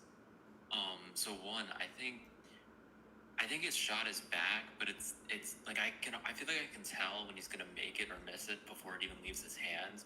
When he's moving laterally, it's always a miss. Like when he's drifting side to side. But if he's spotting up or pulling up, like when he's looking at the basket, it's cash every single time. And two, I was the person in chat who's kind of wondering, like, I thought Klay had a pretty good game. I thought it was a pretty standard game from him, about 20 points. And like on defense, it's clear that he's lost the step. He can't go by anybody, but he's in the right place. Like it seems like he has good defensive IQ, but I don't know. It could just be being casual. So I just wanted to share some thoughts on Klay. Appreciate the show. Appreciate you taking my call. Thanks. Jace, as always, thank you for the insight, my friend. The questions here are about Klay Thompson. The question is, like, he said he could almost tell when Klay is, if it's not catch and shoot with the side step, it's going to be a miss. If he gets into one, as I'm thinking, like stepping into in transition, those are the ones that go in. Sometimes Klay is already shooting before the ball touches his hands if it's open. Rhythm certainly has a lot to do with it, but Klay's got to make his shots. And in that first quarter, if you guys go back and you were to watch this game at any point before Monday's game, watch Klay Thompson in the first quarter. He misses two, and I'm surprised this didn't make my notes, but he misses 2 3-pointers that are relatively wide open. It doesn't even matter if they're wide open with Klay. All that matters is if they're in rhythm, because he sees the rim and he sees nothing else, and he's used to being contested. But 2 of those rattle in halfway down and go out. And on the second one, you could see him go like, shit. Like, he's like, damn it, I need one of these to go in. Now, granted, he ended up making 1 or 2 after that. And he's had worse shooting box scores in the past. But for Klay is, again, we're using this word momentum a lot. But if Klay gets momentum, I mean, he catches fire as quickly as Steph Curry does. And for those not to go in, the momentum that I'm referring to here gets delayed. And we know his defense has not been up to his pre-injury standards. So if those threes aren't going in, now Steve Kerr needs to start thinking about, am I going to Jordan Poole or Gary Payton II? Because Klay doesn't have it tonight. Klay doesn't get to the free throw line either. But what's going to get Klay back on track like it was in Game 3 are those rhythm looks. It's all about rhythm for him. He's not off the dribble. He is step into a 3 or coming off an off-ball screen. Catch and shoot. Bang. And if it's going to happen, it's probably going to happen at home. Luke T says, Warriors down by 2 with 4:30 left. Klay hits a 3, and the Warriors did not relinquish the lead again after that. So when we were trying to figure out what was the biggest play of Game 4 tonight, I think the consensus in the chat was the Steph Curry pass to Klay at the top for 3. He ended up hitting the biggest one of the night. After all that, Klay Thompson goes back on the floor. He was 4 of 10. That's 40% from 3. And we're sitting here saying Klay may or may not have had it tonight after a 40% shooting night from 3. You know how many players would kill to have a 40% three-point shooting mark on a 10-shot sample size? In a game with defense being played like this? And it still was a game for Klay. A lot of anomalies.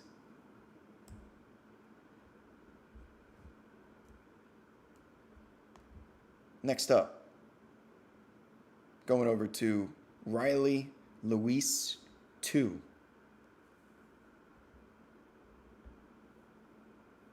No, we have not heard from Olga tonight. I closed, again, I don't think it was Olga's fault. I was at the window with the door open, screaming. And it's a hot, muggy night in Los Angeles, and she probably had the windows open. So it would be different if I felt like I was at fault. It wasn't at fault, but I was at fault.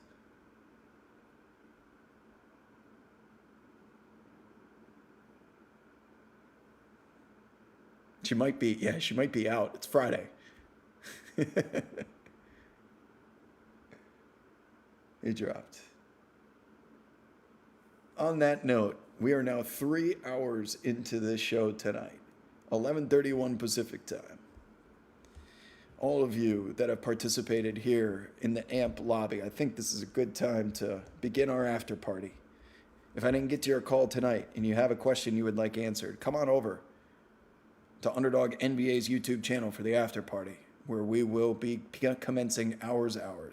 And if you haven't already, if you're here in the AMP lobby, if you wouldn't mind just following this account, liking the stream, all this stuff helps our Amazon partners. There's a reason why we have the most popular show on AMP, not named Nicki Minaj and Joe Budden.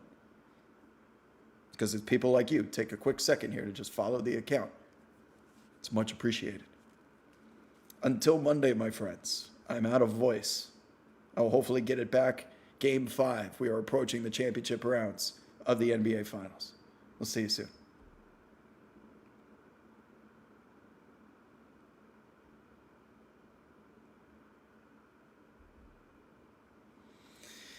We have made it. I thought we would never get to this point. It's not just any hours. It's hours. And it may be 11:32 on a Friday, but Sunday never ends on this program. I want to welcome you all to Endless Sunday. 101.9 Radio Roulette After Hours.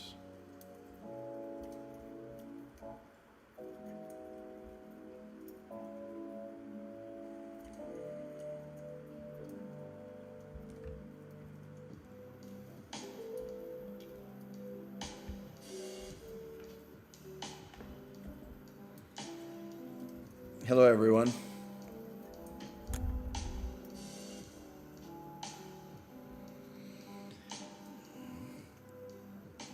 We should add a Hakeem Olajuwon award to the end of the closing ceremonies, awarded to the best defensive performance of the night. Should we? Maybe we'll turn that into a segment. That it'll be a soundbite that, will you shut up, please? Like, who should shut up? Maybe we'll include that starting in the next closing ceremonies.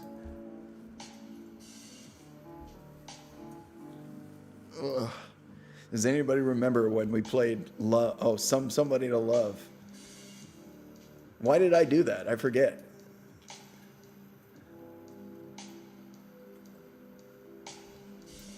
But yeah, I remember that. Those were Periscope days, I think. Rob, if you only get one hoop accessory, what are you rocking? Headband, shooting sleeve, leg sleeve, or goggles? In public or on a court? In public, goggles would get annoying, like being at the bar.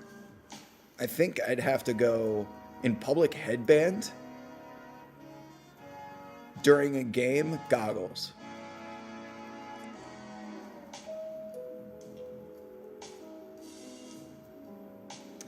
Keith says, do you always say 101.9 because of the station New Orleans, or am I projecting my own being a New Orleanian?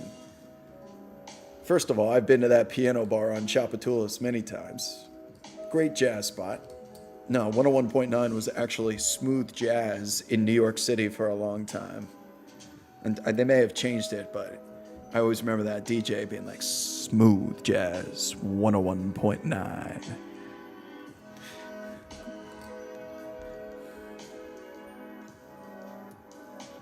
Oh, God. Catherine's here?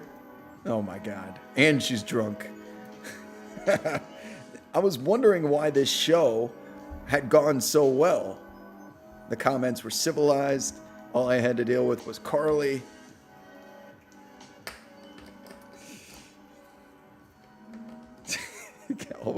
Catherine's always on time, isn't she? Appears in the after party. When it's convenient for her. She's the new Lexi. Just shows up when it's convenient for her.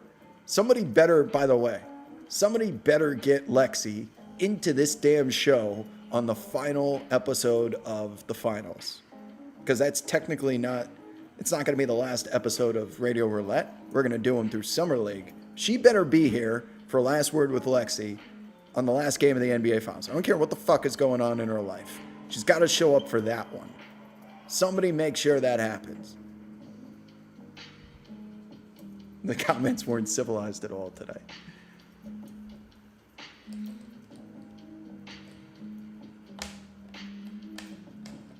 Lexi does watch hoops. She's just a Spurs fan. Yeah, ZZ's probably been working.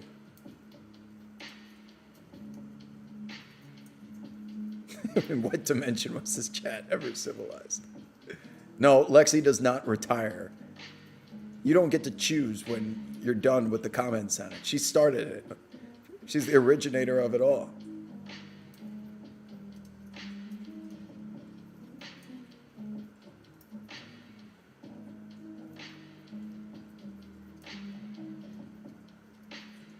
I did not know that Lexi has a family member. That would be a reason to not show up. So that is unfortunate. I'm hoping that we can make her feel better. Maybe she'll appear in our chat one of these days. That's quite unfortunate.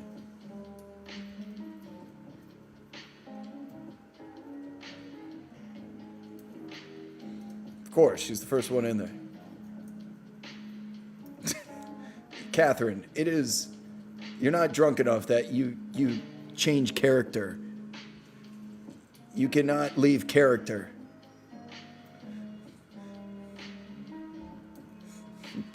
Of course, we hope everyone gets home safe. I hope you're not YouTubing while driving.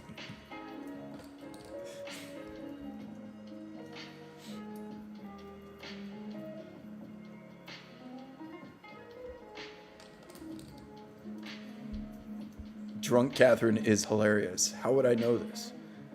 Oh, you are in an Uber. Okay, good.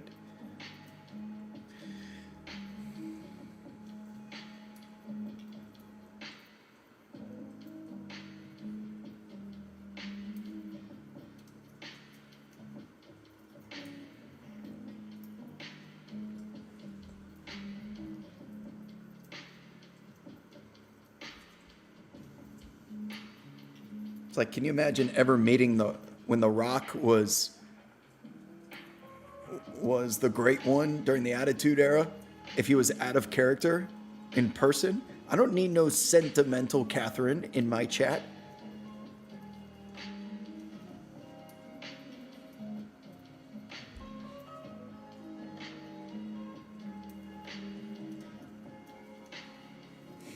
It's good that you turn into, you're a lover when you're drunk, because a lot of people turn angry when they're drunk.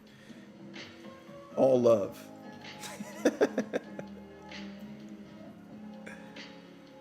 Wob, what went into your deliberation into picking the new Radio Roulette location? Why this spot over others? Okay, first of all, this is where I have filmed. You see these jerseys in the background? This is where I watch 7 hours of basketball in this very same spot. This is where I watch all the Knicks games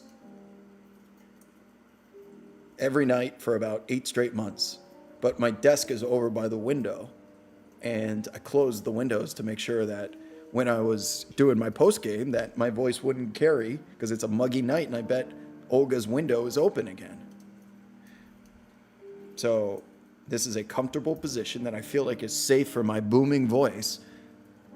And I wasn't even that loud.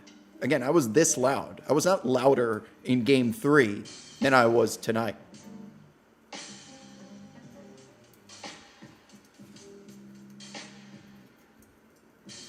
Oh, Olga update. Yeah, the Olga update is, people are asking, did I make amends with Olga? I've never seen Olga. I don't even know what she looks like. I've lived next to her for almost a year now.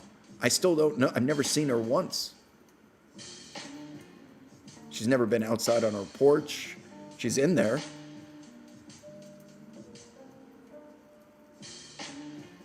So, no, there's been no truce. And you have to understand, by you doing that, and when I say you, I mean Olga, when Olga does that, she may have been in the right, but now I reserve the right to return the favor if it ever gets loud over there, right? It's the way this works. If she's at fault, I'll make sure she knows about it.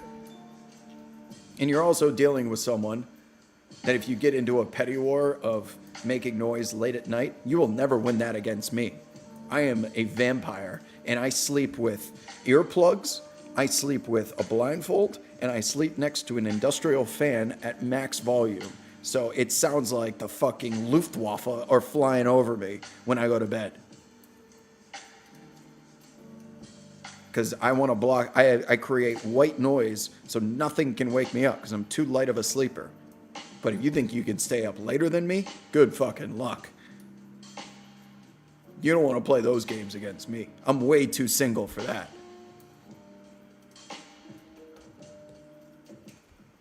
I reserve the right to be petty.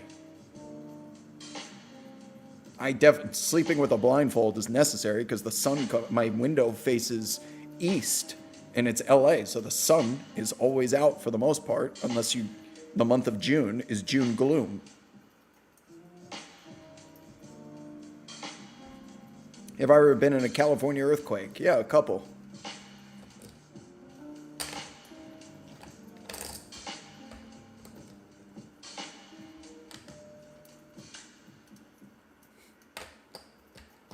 I have amaranth hours, yeah. I've been into this one streamer that does speed dating. Maybe one of you would know what her name is. They're really funny. People in there, people pay like $50 to speed date this girl for 15 seconds. I can't believe it.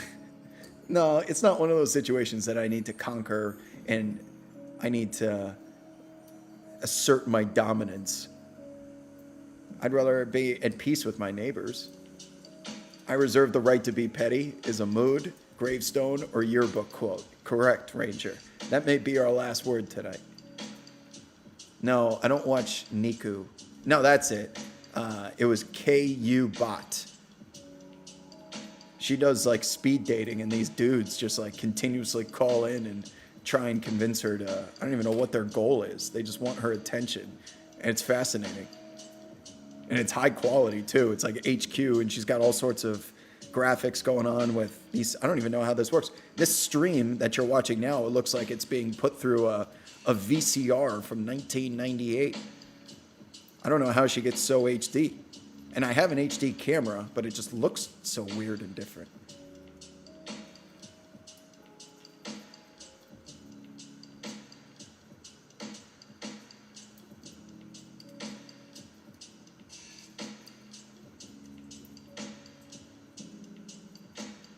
Good job, Catherine. You made it home safe. Amen.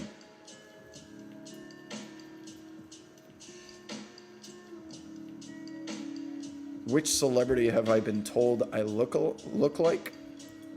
I don't know. Wob, is it just me or is Derek White now automatic from 3? How do you account for the Celtics' increased 3% during this playoff run? Because every single 3 that he shoots is wide open in the corner. That's how he's so good at shooting 3s. It's a lot easier to shoot 3s when they're wide open, catch and shoot, as opposed to Steph Curry 3s.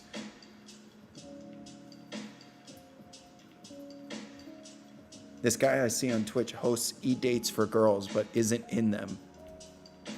That's interesting. Should I try and start my own Twitch date stream this summer? See if girls will come in to date me? I have a feeling it won't go as well as K-Ute-Bot and George Clooney. That's what someone said once.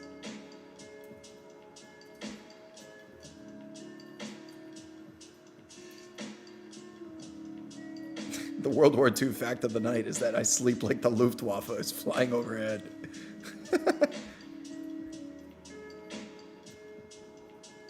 Why don't the Warriors use a Porter Looney front court more? That's probably the one combination that hasn't been used yet, right?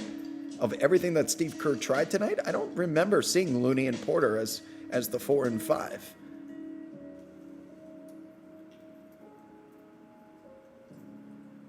Yeah, it's just going to be ZZ every single time paying to kick people out. That's all that's going to happen. I'm going to have to kick people out because ZZ keeps paying for them to get booted. Hey, yo, man, that KU bot is wild, right? Isn't it? She's pretty good at instigating people into doing and saying shit that is crazy.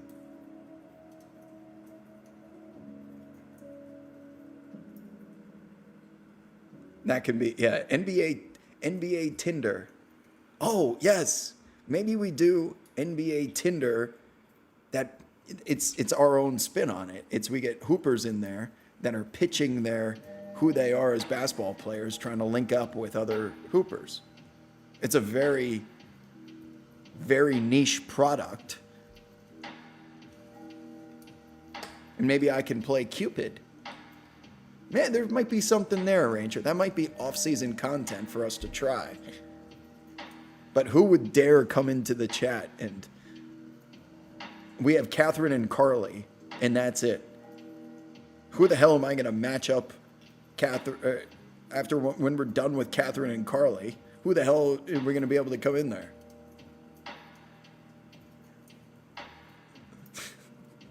Like, those two are the only two. And Carly's probably too proud. She'll be like, I'm not doing this. No, I have to draw the line. So it's just going to be Catherine by herself, with ZZ kicking out Catherine.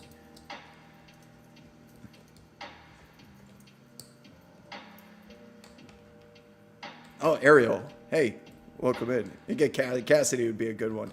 Cassidy judging hoopers would be a great off-season content. But Cassidy's too nice. She wouldn't be able to roast. She would, but I don't know if she'd do it publicly. Because part of it is being roasted, too.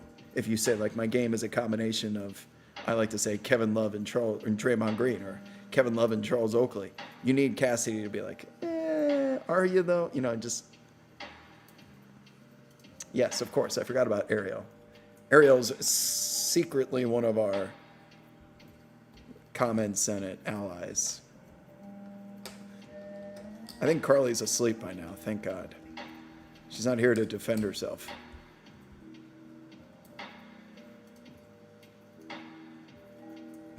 Jeannie's too nice. I'm supposed to see Jeannie soon, actually. Once the finals are over. We'll see. Oh, no, she's here. Carly.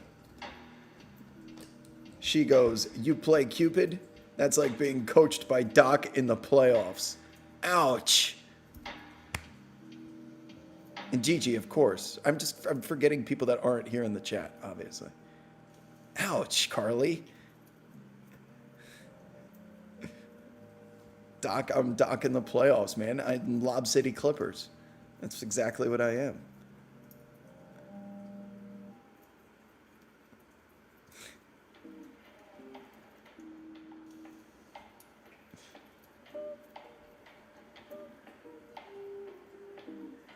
Wob would make a good wingman. I am a great wingman because I'm always the third wheel. I know. Carly doesn't miss. That's the problem. I know Carly's like under the covers right now. It's almost 3 o'clock on the East Coast. She's probably giggling, getting off these fucking comments. She's sitting there in her sweatpants.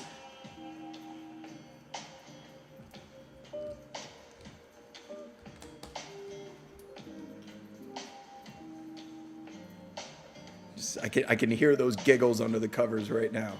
Steph Curry put shot just popped up on my replay, on my highlights from the free throw line. That was a big one. 97-94. Steph Curry for 3. Splash.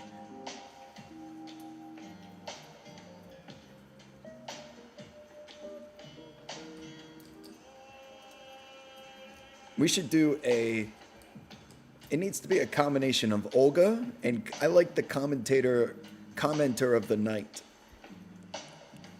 Or either the caller or the commenter of the night. Should be our new closing ceremony, and it's voted on by the comment section. And it has to have a play with Olga telling "Shut up, please."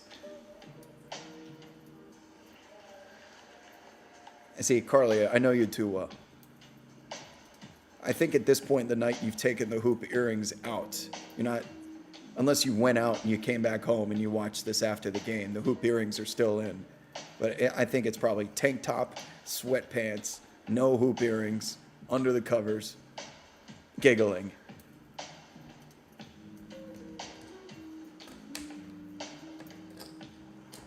Caller of the night is the gentleman with a velvety voice. That would be Andres. But Marcelo might win it every night. Now, Catherine, don't worry about it. You weren't here for it. Nobody told Catherine what she missed tonight. Hey, I got to tell you, if you're in the business of monetizing simps, Twitch is the place for it. There are simps everywhere that pay so much money. No judgment here. We should do a poll in the chat. Defensive player of the night. Who needs to shut up? Caller of the night. Chat of the night. I think it's just commenter of the night, period. And then we'll work in an Olga graphic with the sound clip. Carly says tank tops, shorts, undercovers. Hoop earrings are off once I get home. Fair enough. I didn't like going out in New York a whole lot, but when I did, I guess I went out Lower East Side. It's just all those bars are, the West Village is so broy. There's too many dudes. And they're all too young for me. And them and their crews that they hang out with. So you end up going to the Lower East Side. And those places are so crowded.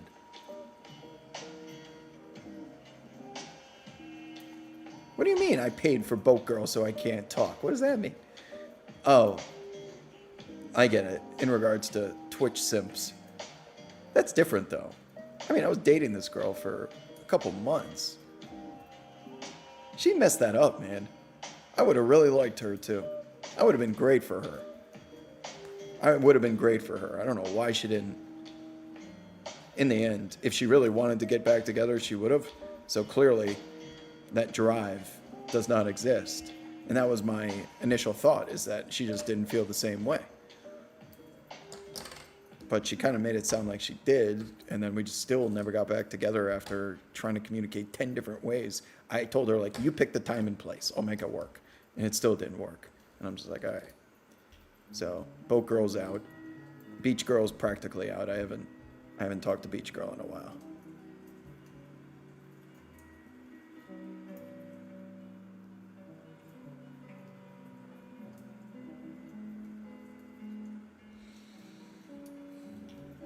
Yeah, I rock with hoop earrings. I'm definitely down. I like girls with hoop earrings. It's very Jersey Shore. You're like Sammy Sweetheart, Carly. Ronnie.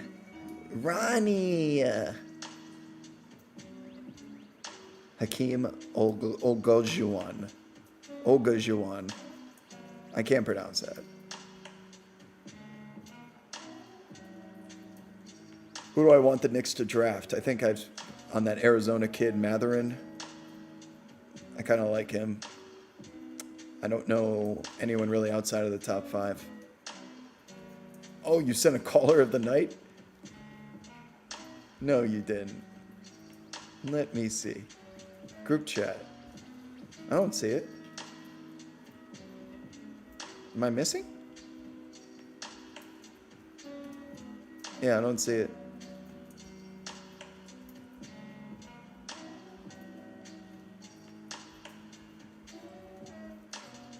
By the way, my computer is down to 22% battery and it's plugged in. I don't know if it's going to crash. It's not on charge, it's on hold. Because OBS is using up so much CPU usage, but just in case the stream crashes, you'll know why. What do you guys keep asking about the Meghan Markle story? It's on the internet.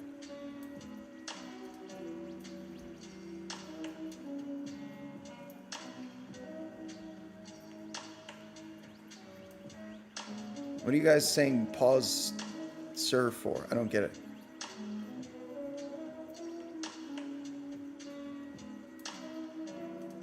I do like redheads, yeah. I'm a redhead kind of guy. That's not meant for Catherine. Wow, do you remember that he needs a phone right now tweet from years back? You're gonna have to remind me.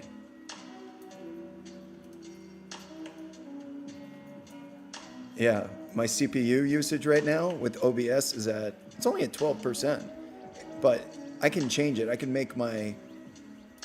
change the option for to charge the battery full, but it recommends that I don't.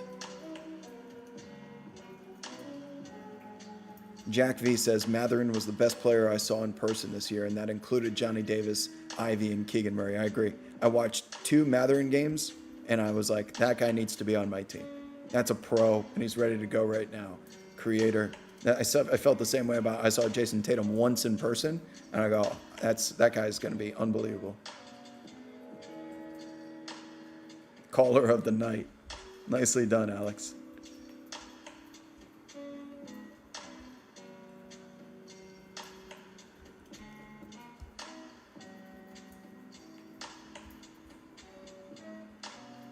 So this is the graphic, but I need to attach it with the "Will you shut up, please" soundbite before we officially do caller of the night.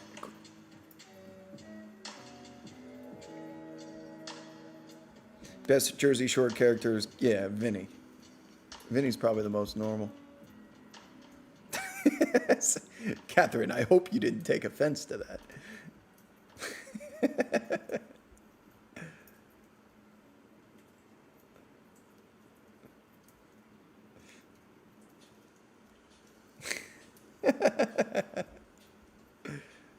I'm one of few. I've dated a couple of redheads. Redheads are just, they're built different, as you kids like to say. Redheads are always snarky. Redheads are always,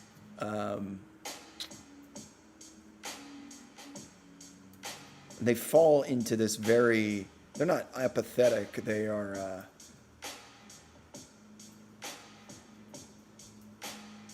their wherewithal is always kind of on point for me.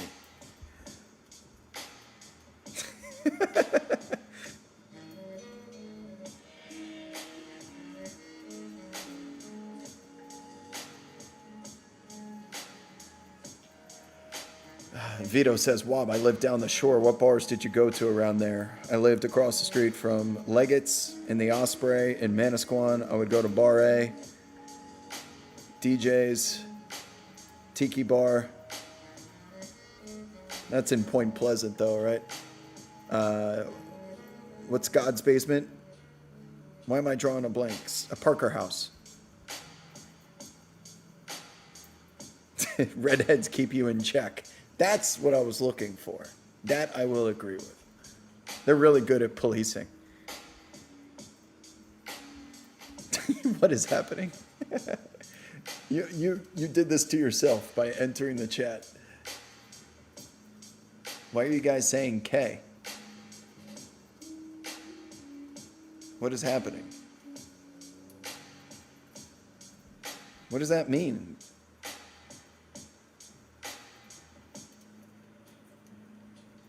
Are you now? Naked HD is here.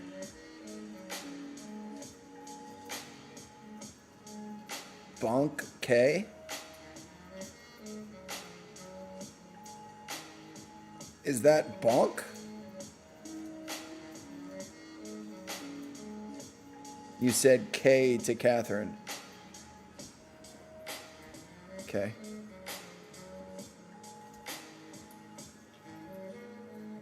Is that a Wobism? Just saying, oh, do I just say K to people?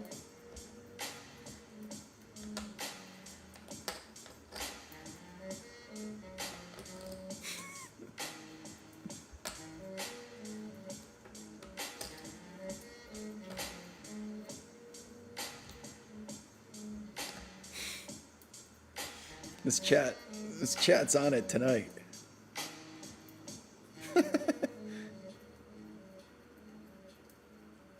Helwick, you are a trendsetter. K's in the chat for Catherine, please. I asked if we were friends again, and you responded K. I did do that. You're right.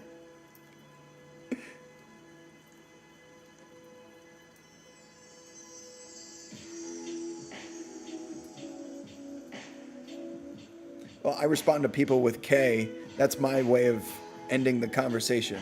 That's my way of leaving you unread. If I want the conversation to end, I'll respond with either ha, H-A-H, or just a capital K. Like, that means the conversation's over. Do not respond. Am I a thumbs reaction to the text guy? That too. If I want the conversation to end.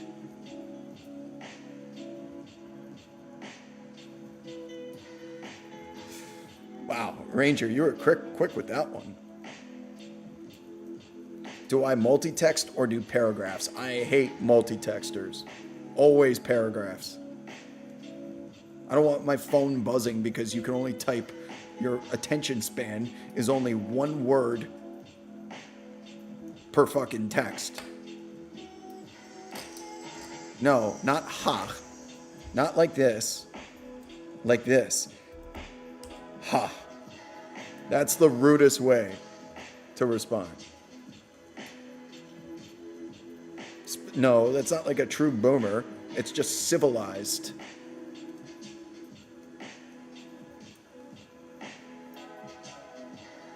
Catherine, you are absolutely, I would have guessed. I put my life savings on you being a multi-texter. Like, hey, what are you doing? Come out. Like, you could have sent that with periods, commas. You didn't need to send me 3 different ways of sending one sentence so that it's, my phone goes, ba-bing, ba-bing, ba-bing.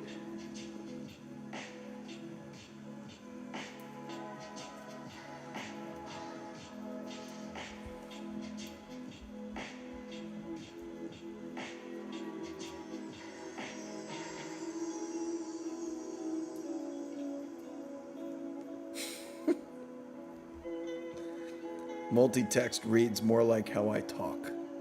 Yeah, because I get it. Like, you're thinking and you're typing, but the person reading it is not reading it the way that you are talking, because it's written.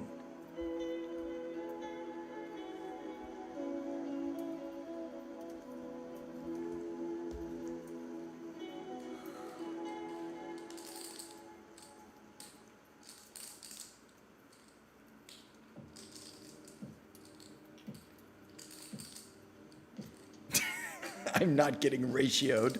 You can't ratio me.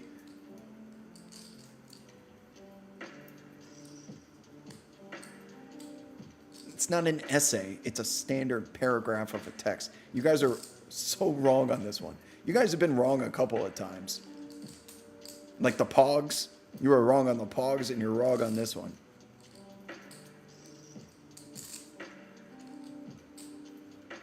Do I end text with periods? Yeah, if I'm... Yeah, not always. That's a lie. Yeah, y'all got me shuffling poker chips now.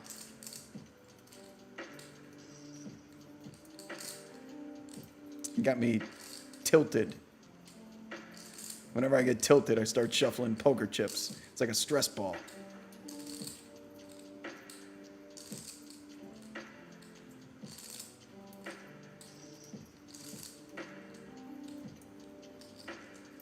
Draymond Green's done with his podcast. I'm surprised you guys haven't all dipped out to go watch it. That's true loyalty. Have I been watching the WSOP? Not watching it, but I've been following along.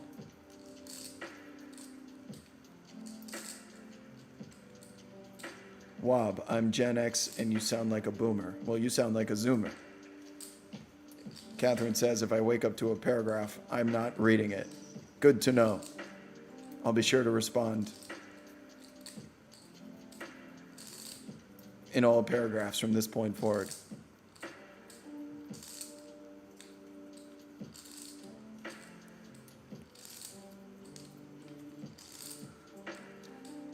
I lost my Merrills. I left them outside, Carly. I left them at the pool, and somebody picked them up and threw them away. It's the first time I've been without air spuds in a long time. But I don't wear khakis anymore, really. I've just been wearing black jumpers. So it's been all basketball shoes with black jumpers. But I'm going to Nashville soon. I don't know if I can get away with my all black outfit in Nashville. Can't be walking into some honky-tonk bar wearing black shirt, black jumpers, and university blue Jordan 1 highs.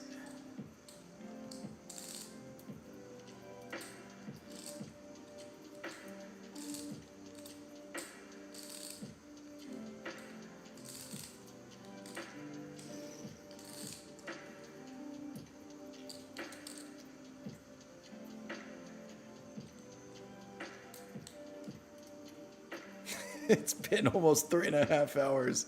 We've done a 4-hour stream once, I think. Are khakis still stylish?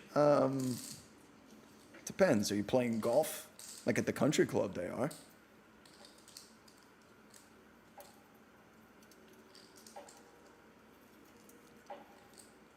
It's been 84 years. It's been 45 years. Yeah, what happened to Richard Simmons? Do I like country music? That's all I see goes on in Nashville. Yeah, I'll be there for the NASCAR race. And I've never been to Nashville before, so that's I'm looking forward to it. There'll also be a lot of Sunday best. Everyone will be in their Sunday best, put it that way, hopefully. Yeah, khakis are, I wore khakis for the first 25 plus years of my life. I can pull off khakis. I can definitely pull off khakis. But I prefer to go the jumper route now. I did get pit lane passes. I will be on pit road for the race 2 weeks. It's perfectly in between the end of the finals.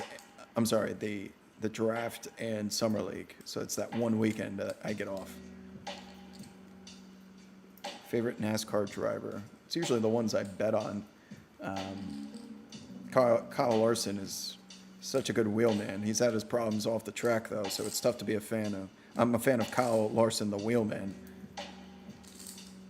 I like Denny Hamlin off the track. I don't like Denny Hamlin on the track. I don't know, I'm still kind of stuck. But Jordan might be there. I love Jordan's 2311 racing team. I seem like the kind of guy that wears shorts everywhere. Actually, I'm the complete opposite. I wear pants everywhere no matter what. I will wear like gym basketball shorts when I'm out during the day, but if I'm going out in public, it's always pants. The ego of this man to say I can pull off khakis. You right?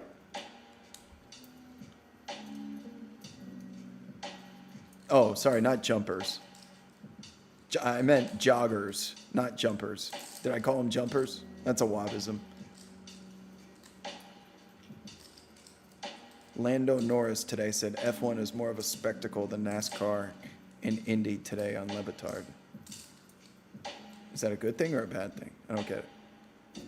It's more international, of course. It's more of an event, but the racing is better. NASCAR has better drivers.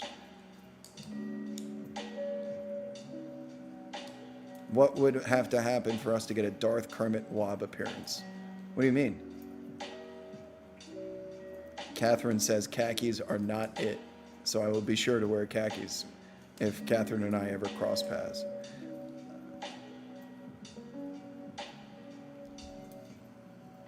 Bubba's been struggling, Kevin Fox says, but he can win any super speedway race. That I agree with. So for some reason, he's an amazing super speed. That shouldn't, I don't know how that happens because it's pack racing, but he's been super fucking good.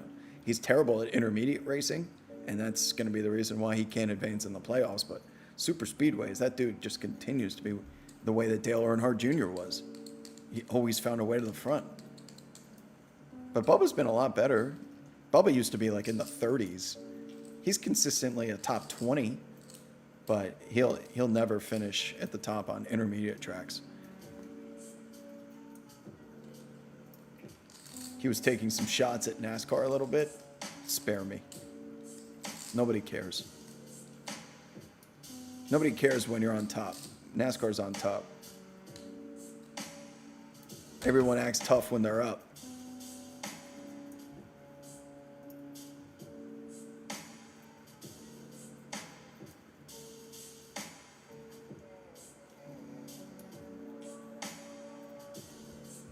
Anyone who says it's just cars going in circles, you don't get it.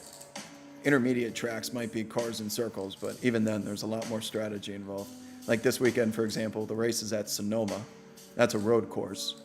You want to talk about spectacle, Sonoma is the place to be. It's a road course, so.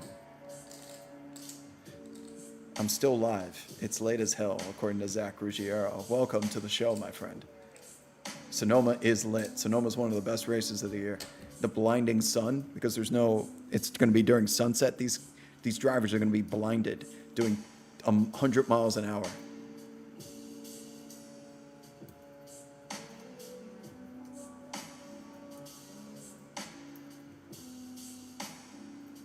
Great race.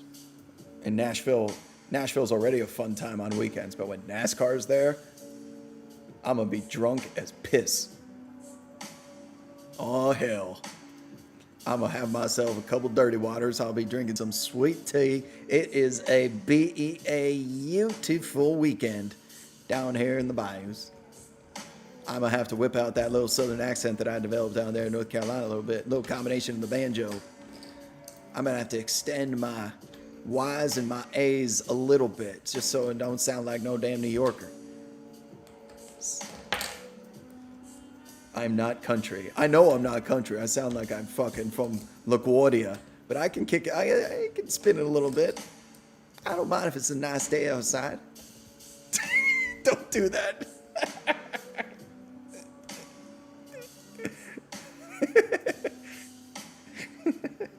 Yank.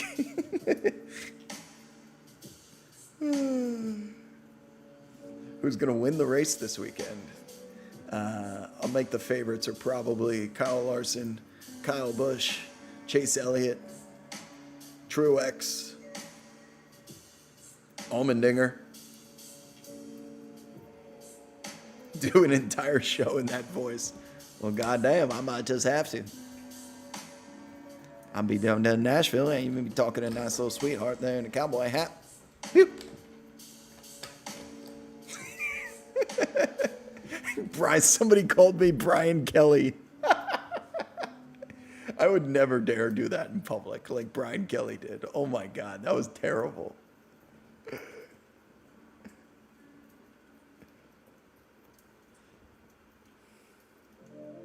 Oh God, you guys are still tracking the broccoli? Shit, we better not get to 10,000 subs before the finals are over. Why do you sound like Oscar in The Office during the Savannah game?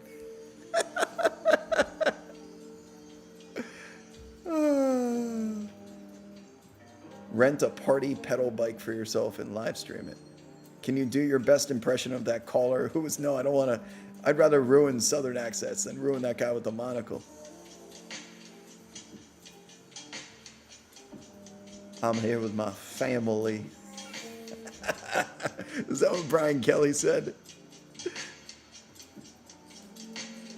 Can I get canceled for doing a bad Southern accent?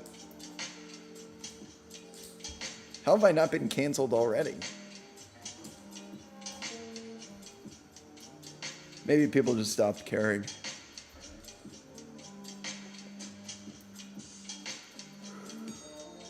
Ew, broccoli in the hot tub?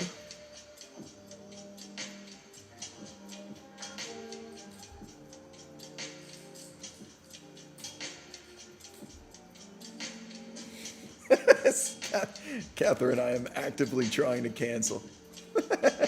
She's been trying.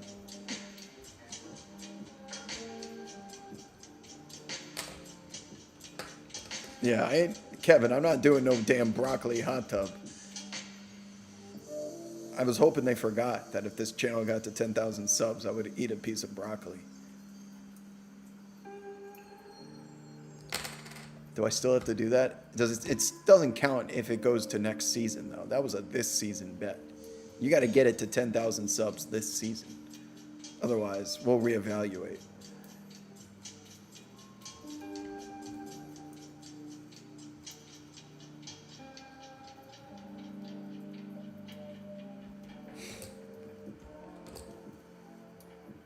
What's your favorite spots in New Orleans?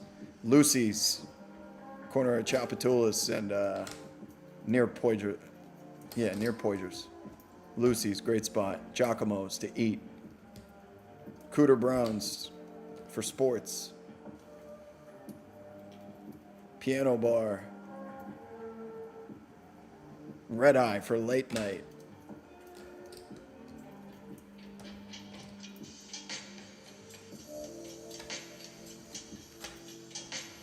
Your southern accent is worse than your Spanish accent. Have I tried to do a Spanish accent? I don't claim to be any of these things. I'm just Wob.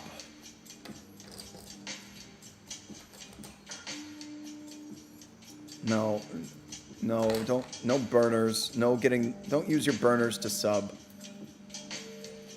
Wait to get 10K until the season's over, so I don't have to eat broccoli.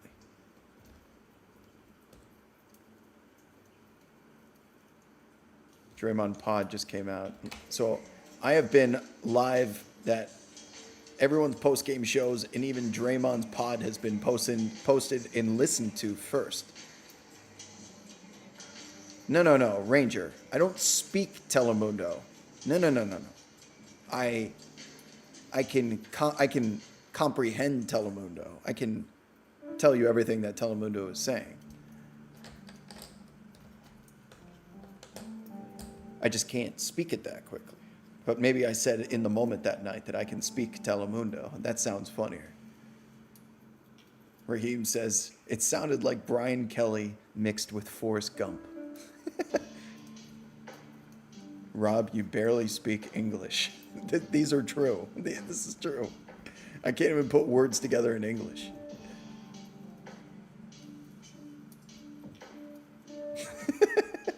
English is a tough language, okay? I told you guys, I did terrible on my verbal SATs. Oh no, I can't do that one. Somebody dropping Mark Jones-isms in here. Ganucci. Penultimate. Pneumonia, I got that one. Ganucci.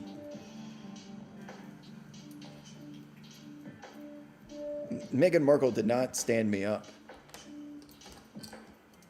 Someone just went down a deep rabbit hole of British tabloids. Oh, what's that one? Pseudonyym. Pseudonium. The P is silent, I would assume. So, Pseudonium. Pseudonium.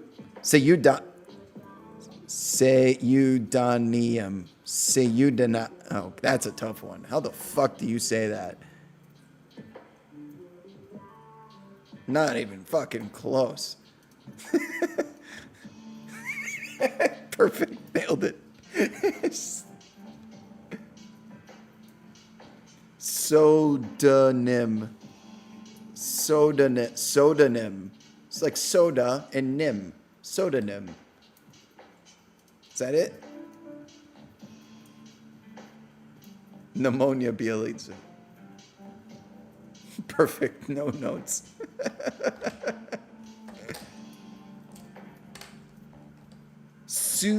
Sue, as in Sue. Okay, pseudonym.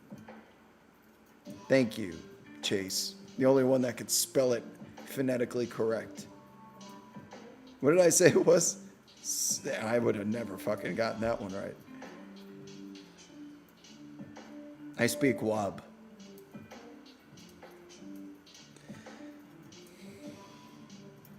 Scion, that's easy. Super Scion. So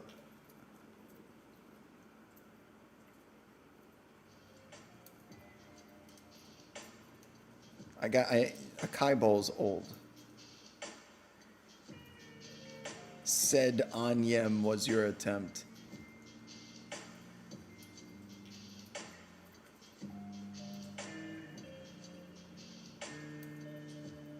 Yeah, English is hard, man. Clearly. I don't know what the fuck is going on.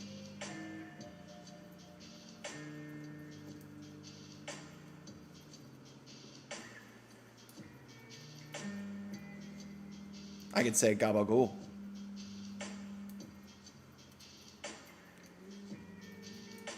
Ptosis.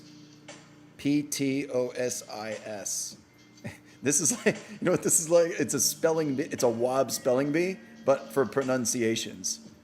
I'm so bad that we're not even at the point of spelling these that I just have to say them correctly.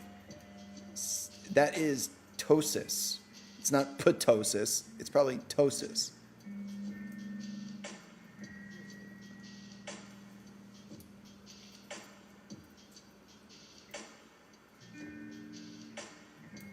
I think I knew what OnlyFans was the entire time. Didn't I? Did I learn what OnlyFans was on stream? I mean, I'm deep into these Twitch rabbit holes now between Amaranth and K-Ute. I like K-Ute boot a lot more. I like the speed dating instead of the licking the microphones. That doesn't do it for me.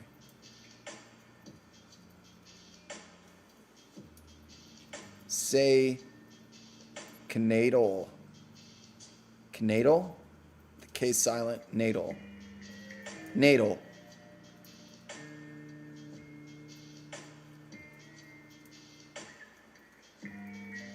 I watch K-Ute boot. There's been some really funny dudes on there. I mean, she's good looking too, but she's I think she's in her early 20s. But her shows are really funny.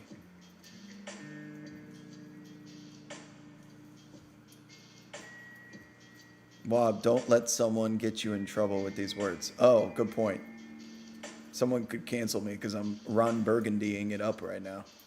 Okay, Colonel, come on. But that, you're right.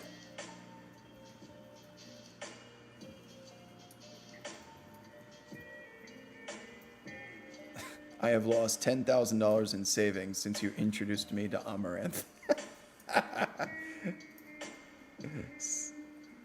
One of us. I admittedly have never spent $1 on Amaranth. I don't plan on it. Okay, are we done here?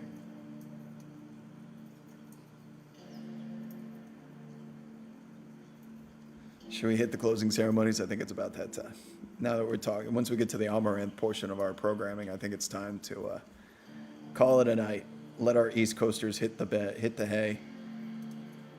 We'll let Carly get under the covers. Hopefully Catherine just makes it to the bed.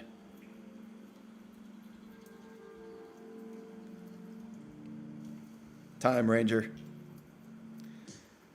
Code, do not worship any other player. Thou shalt get thy buckets. Remember the Sabbath oath. Keep it holy. Pay reparations to those who sacrifice. Thou shalt not bear false witness against thy neighbor. Covet thy ball. Thou shalt not commit adultery. Honor thy veterans as I would honor thyself. Force the word of the code to non-practitioners, and thy ball shall never, ever lie. In the name of winning buckets and pettiness, may the peace of the code be with you always. Also with you, also with all of you. Thank you so much.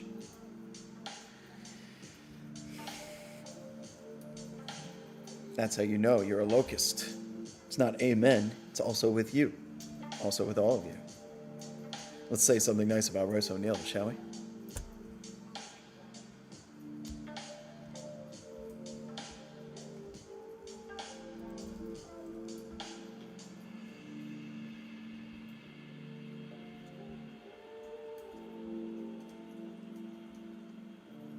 And with your spirit, also with you. Royce is not a Twitch simp. Royce O'Neal can speak English. Royce O'Neal didn't get pulled by Steve Kerr because he was getting cooked. Royce O'Neal is slim for a power forward. Royce O'Neal would eat broccoli. Royce O'Neal can pronounce all those words. Royce O'Neal wouldn't record a podcast right after he played a playoff game. Royce O'Neal would not have showed up late and would therefore have something to contribute to his segment. That's funny. Royce O'Neal has incredible luck on Bumble. Royce O'Neal did not compare Greta Thunberg to I did that, didn't I? I did that. I'm sorry. Sorry, Greta. Royce O'Neal doesn't have pneumonia Bielitsa. Royce O'Neal has a great country accent. Royce O'Neal knows what hypothermia is.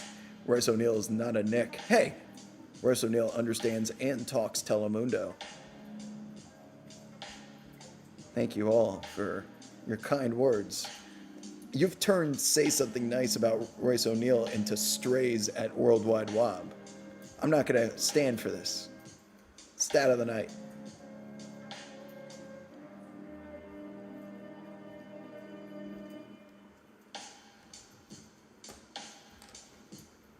Royce O'Neal does not get into cross-apartment warfare. Stat of the night, Jish. What do you got, my friend? Is he still here? Did he dip? Stray something nice about Wob. Stat of the night from Jish. This is the fourth 2-2 series after 4 games in the last 10 years. 2021, 2015, and 2013 were the others. And a backup from Helwick here. Game 4 winner has won 4 straight finals and 9 out of the last 11. Stat of the night featuring Jishnu. Thank you, Jish and Steve. World War II fact. What do we have tonight?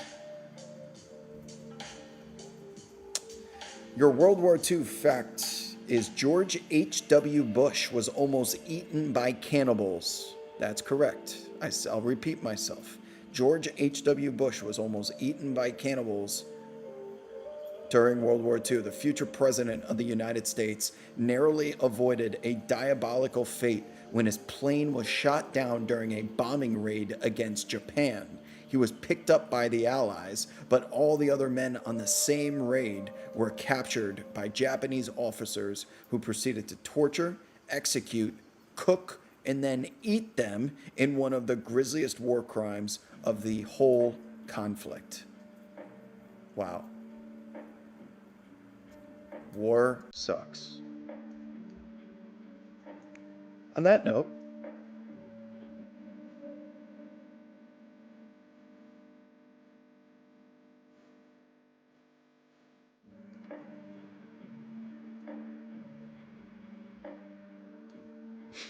that is a wild World War II fact of the night.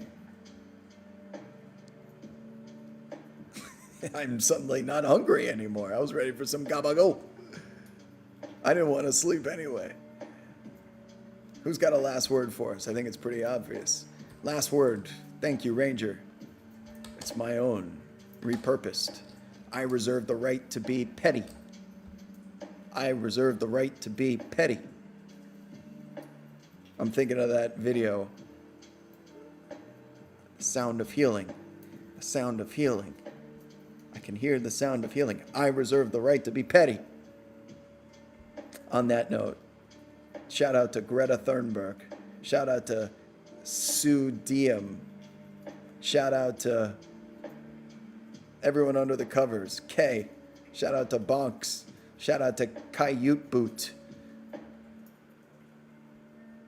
Shout out to getting home safe after the bar. Thanks for making time for us tonight. Good game, good show. I would even say a B+ show. It's a B+ show tonight because Andrew Wiggins has earned his keep.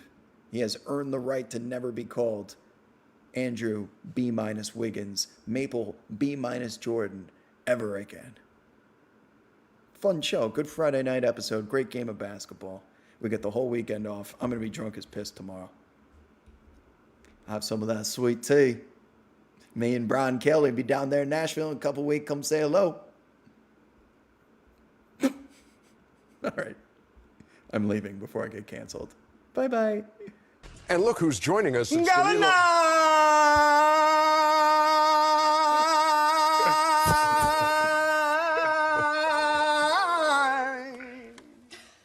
how you doing, Danilo?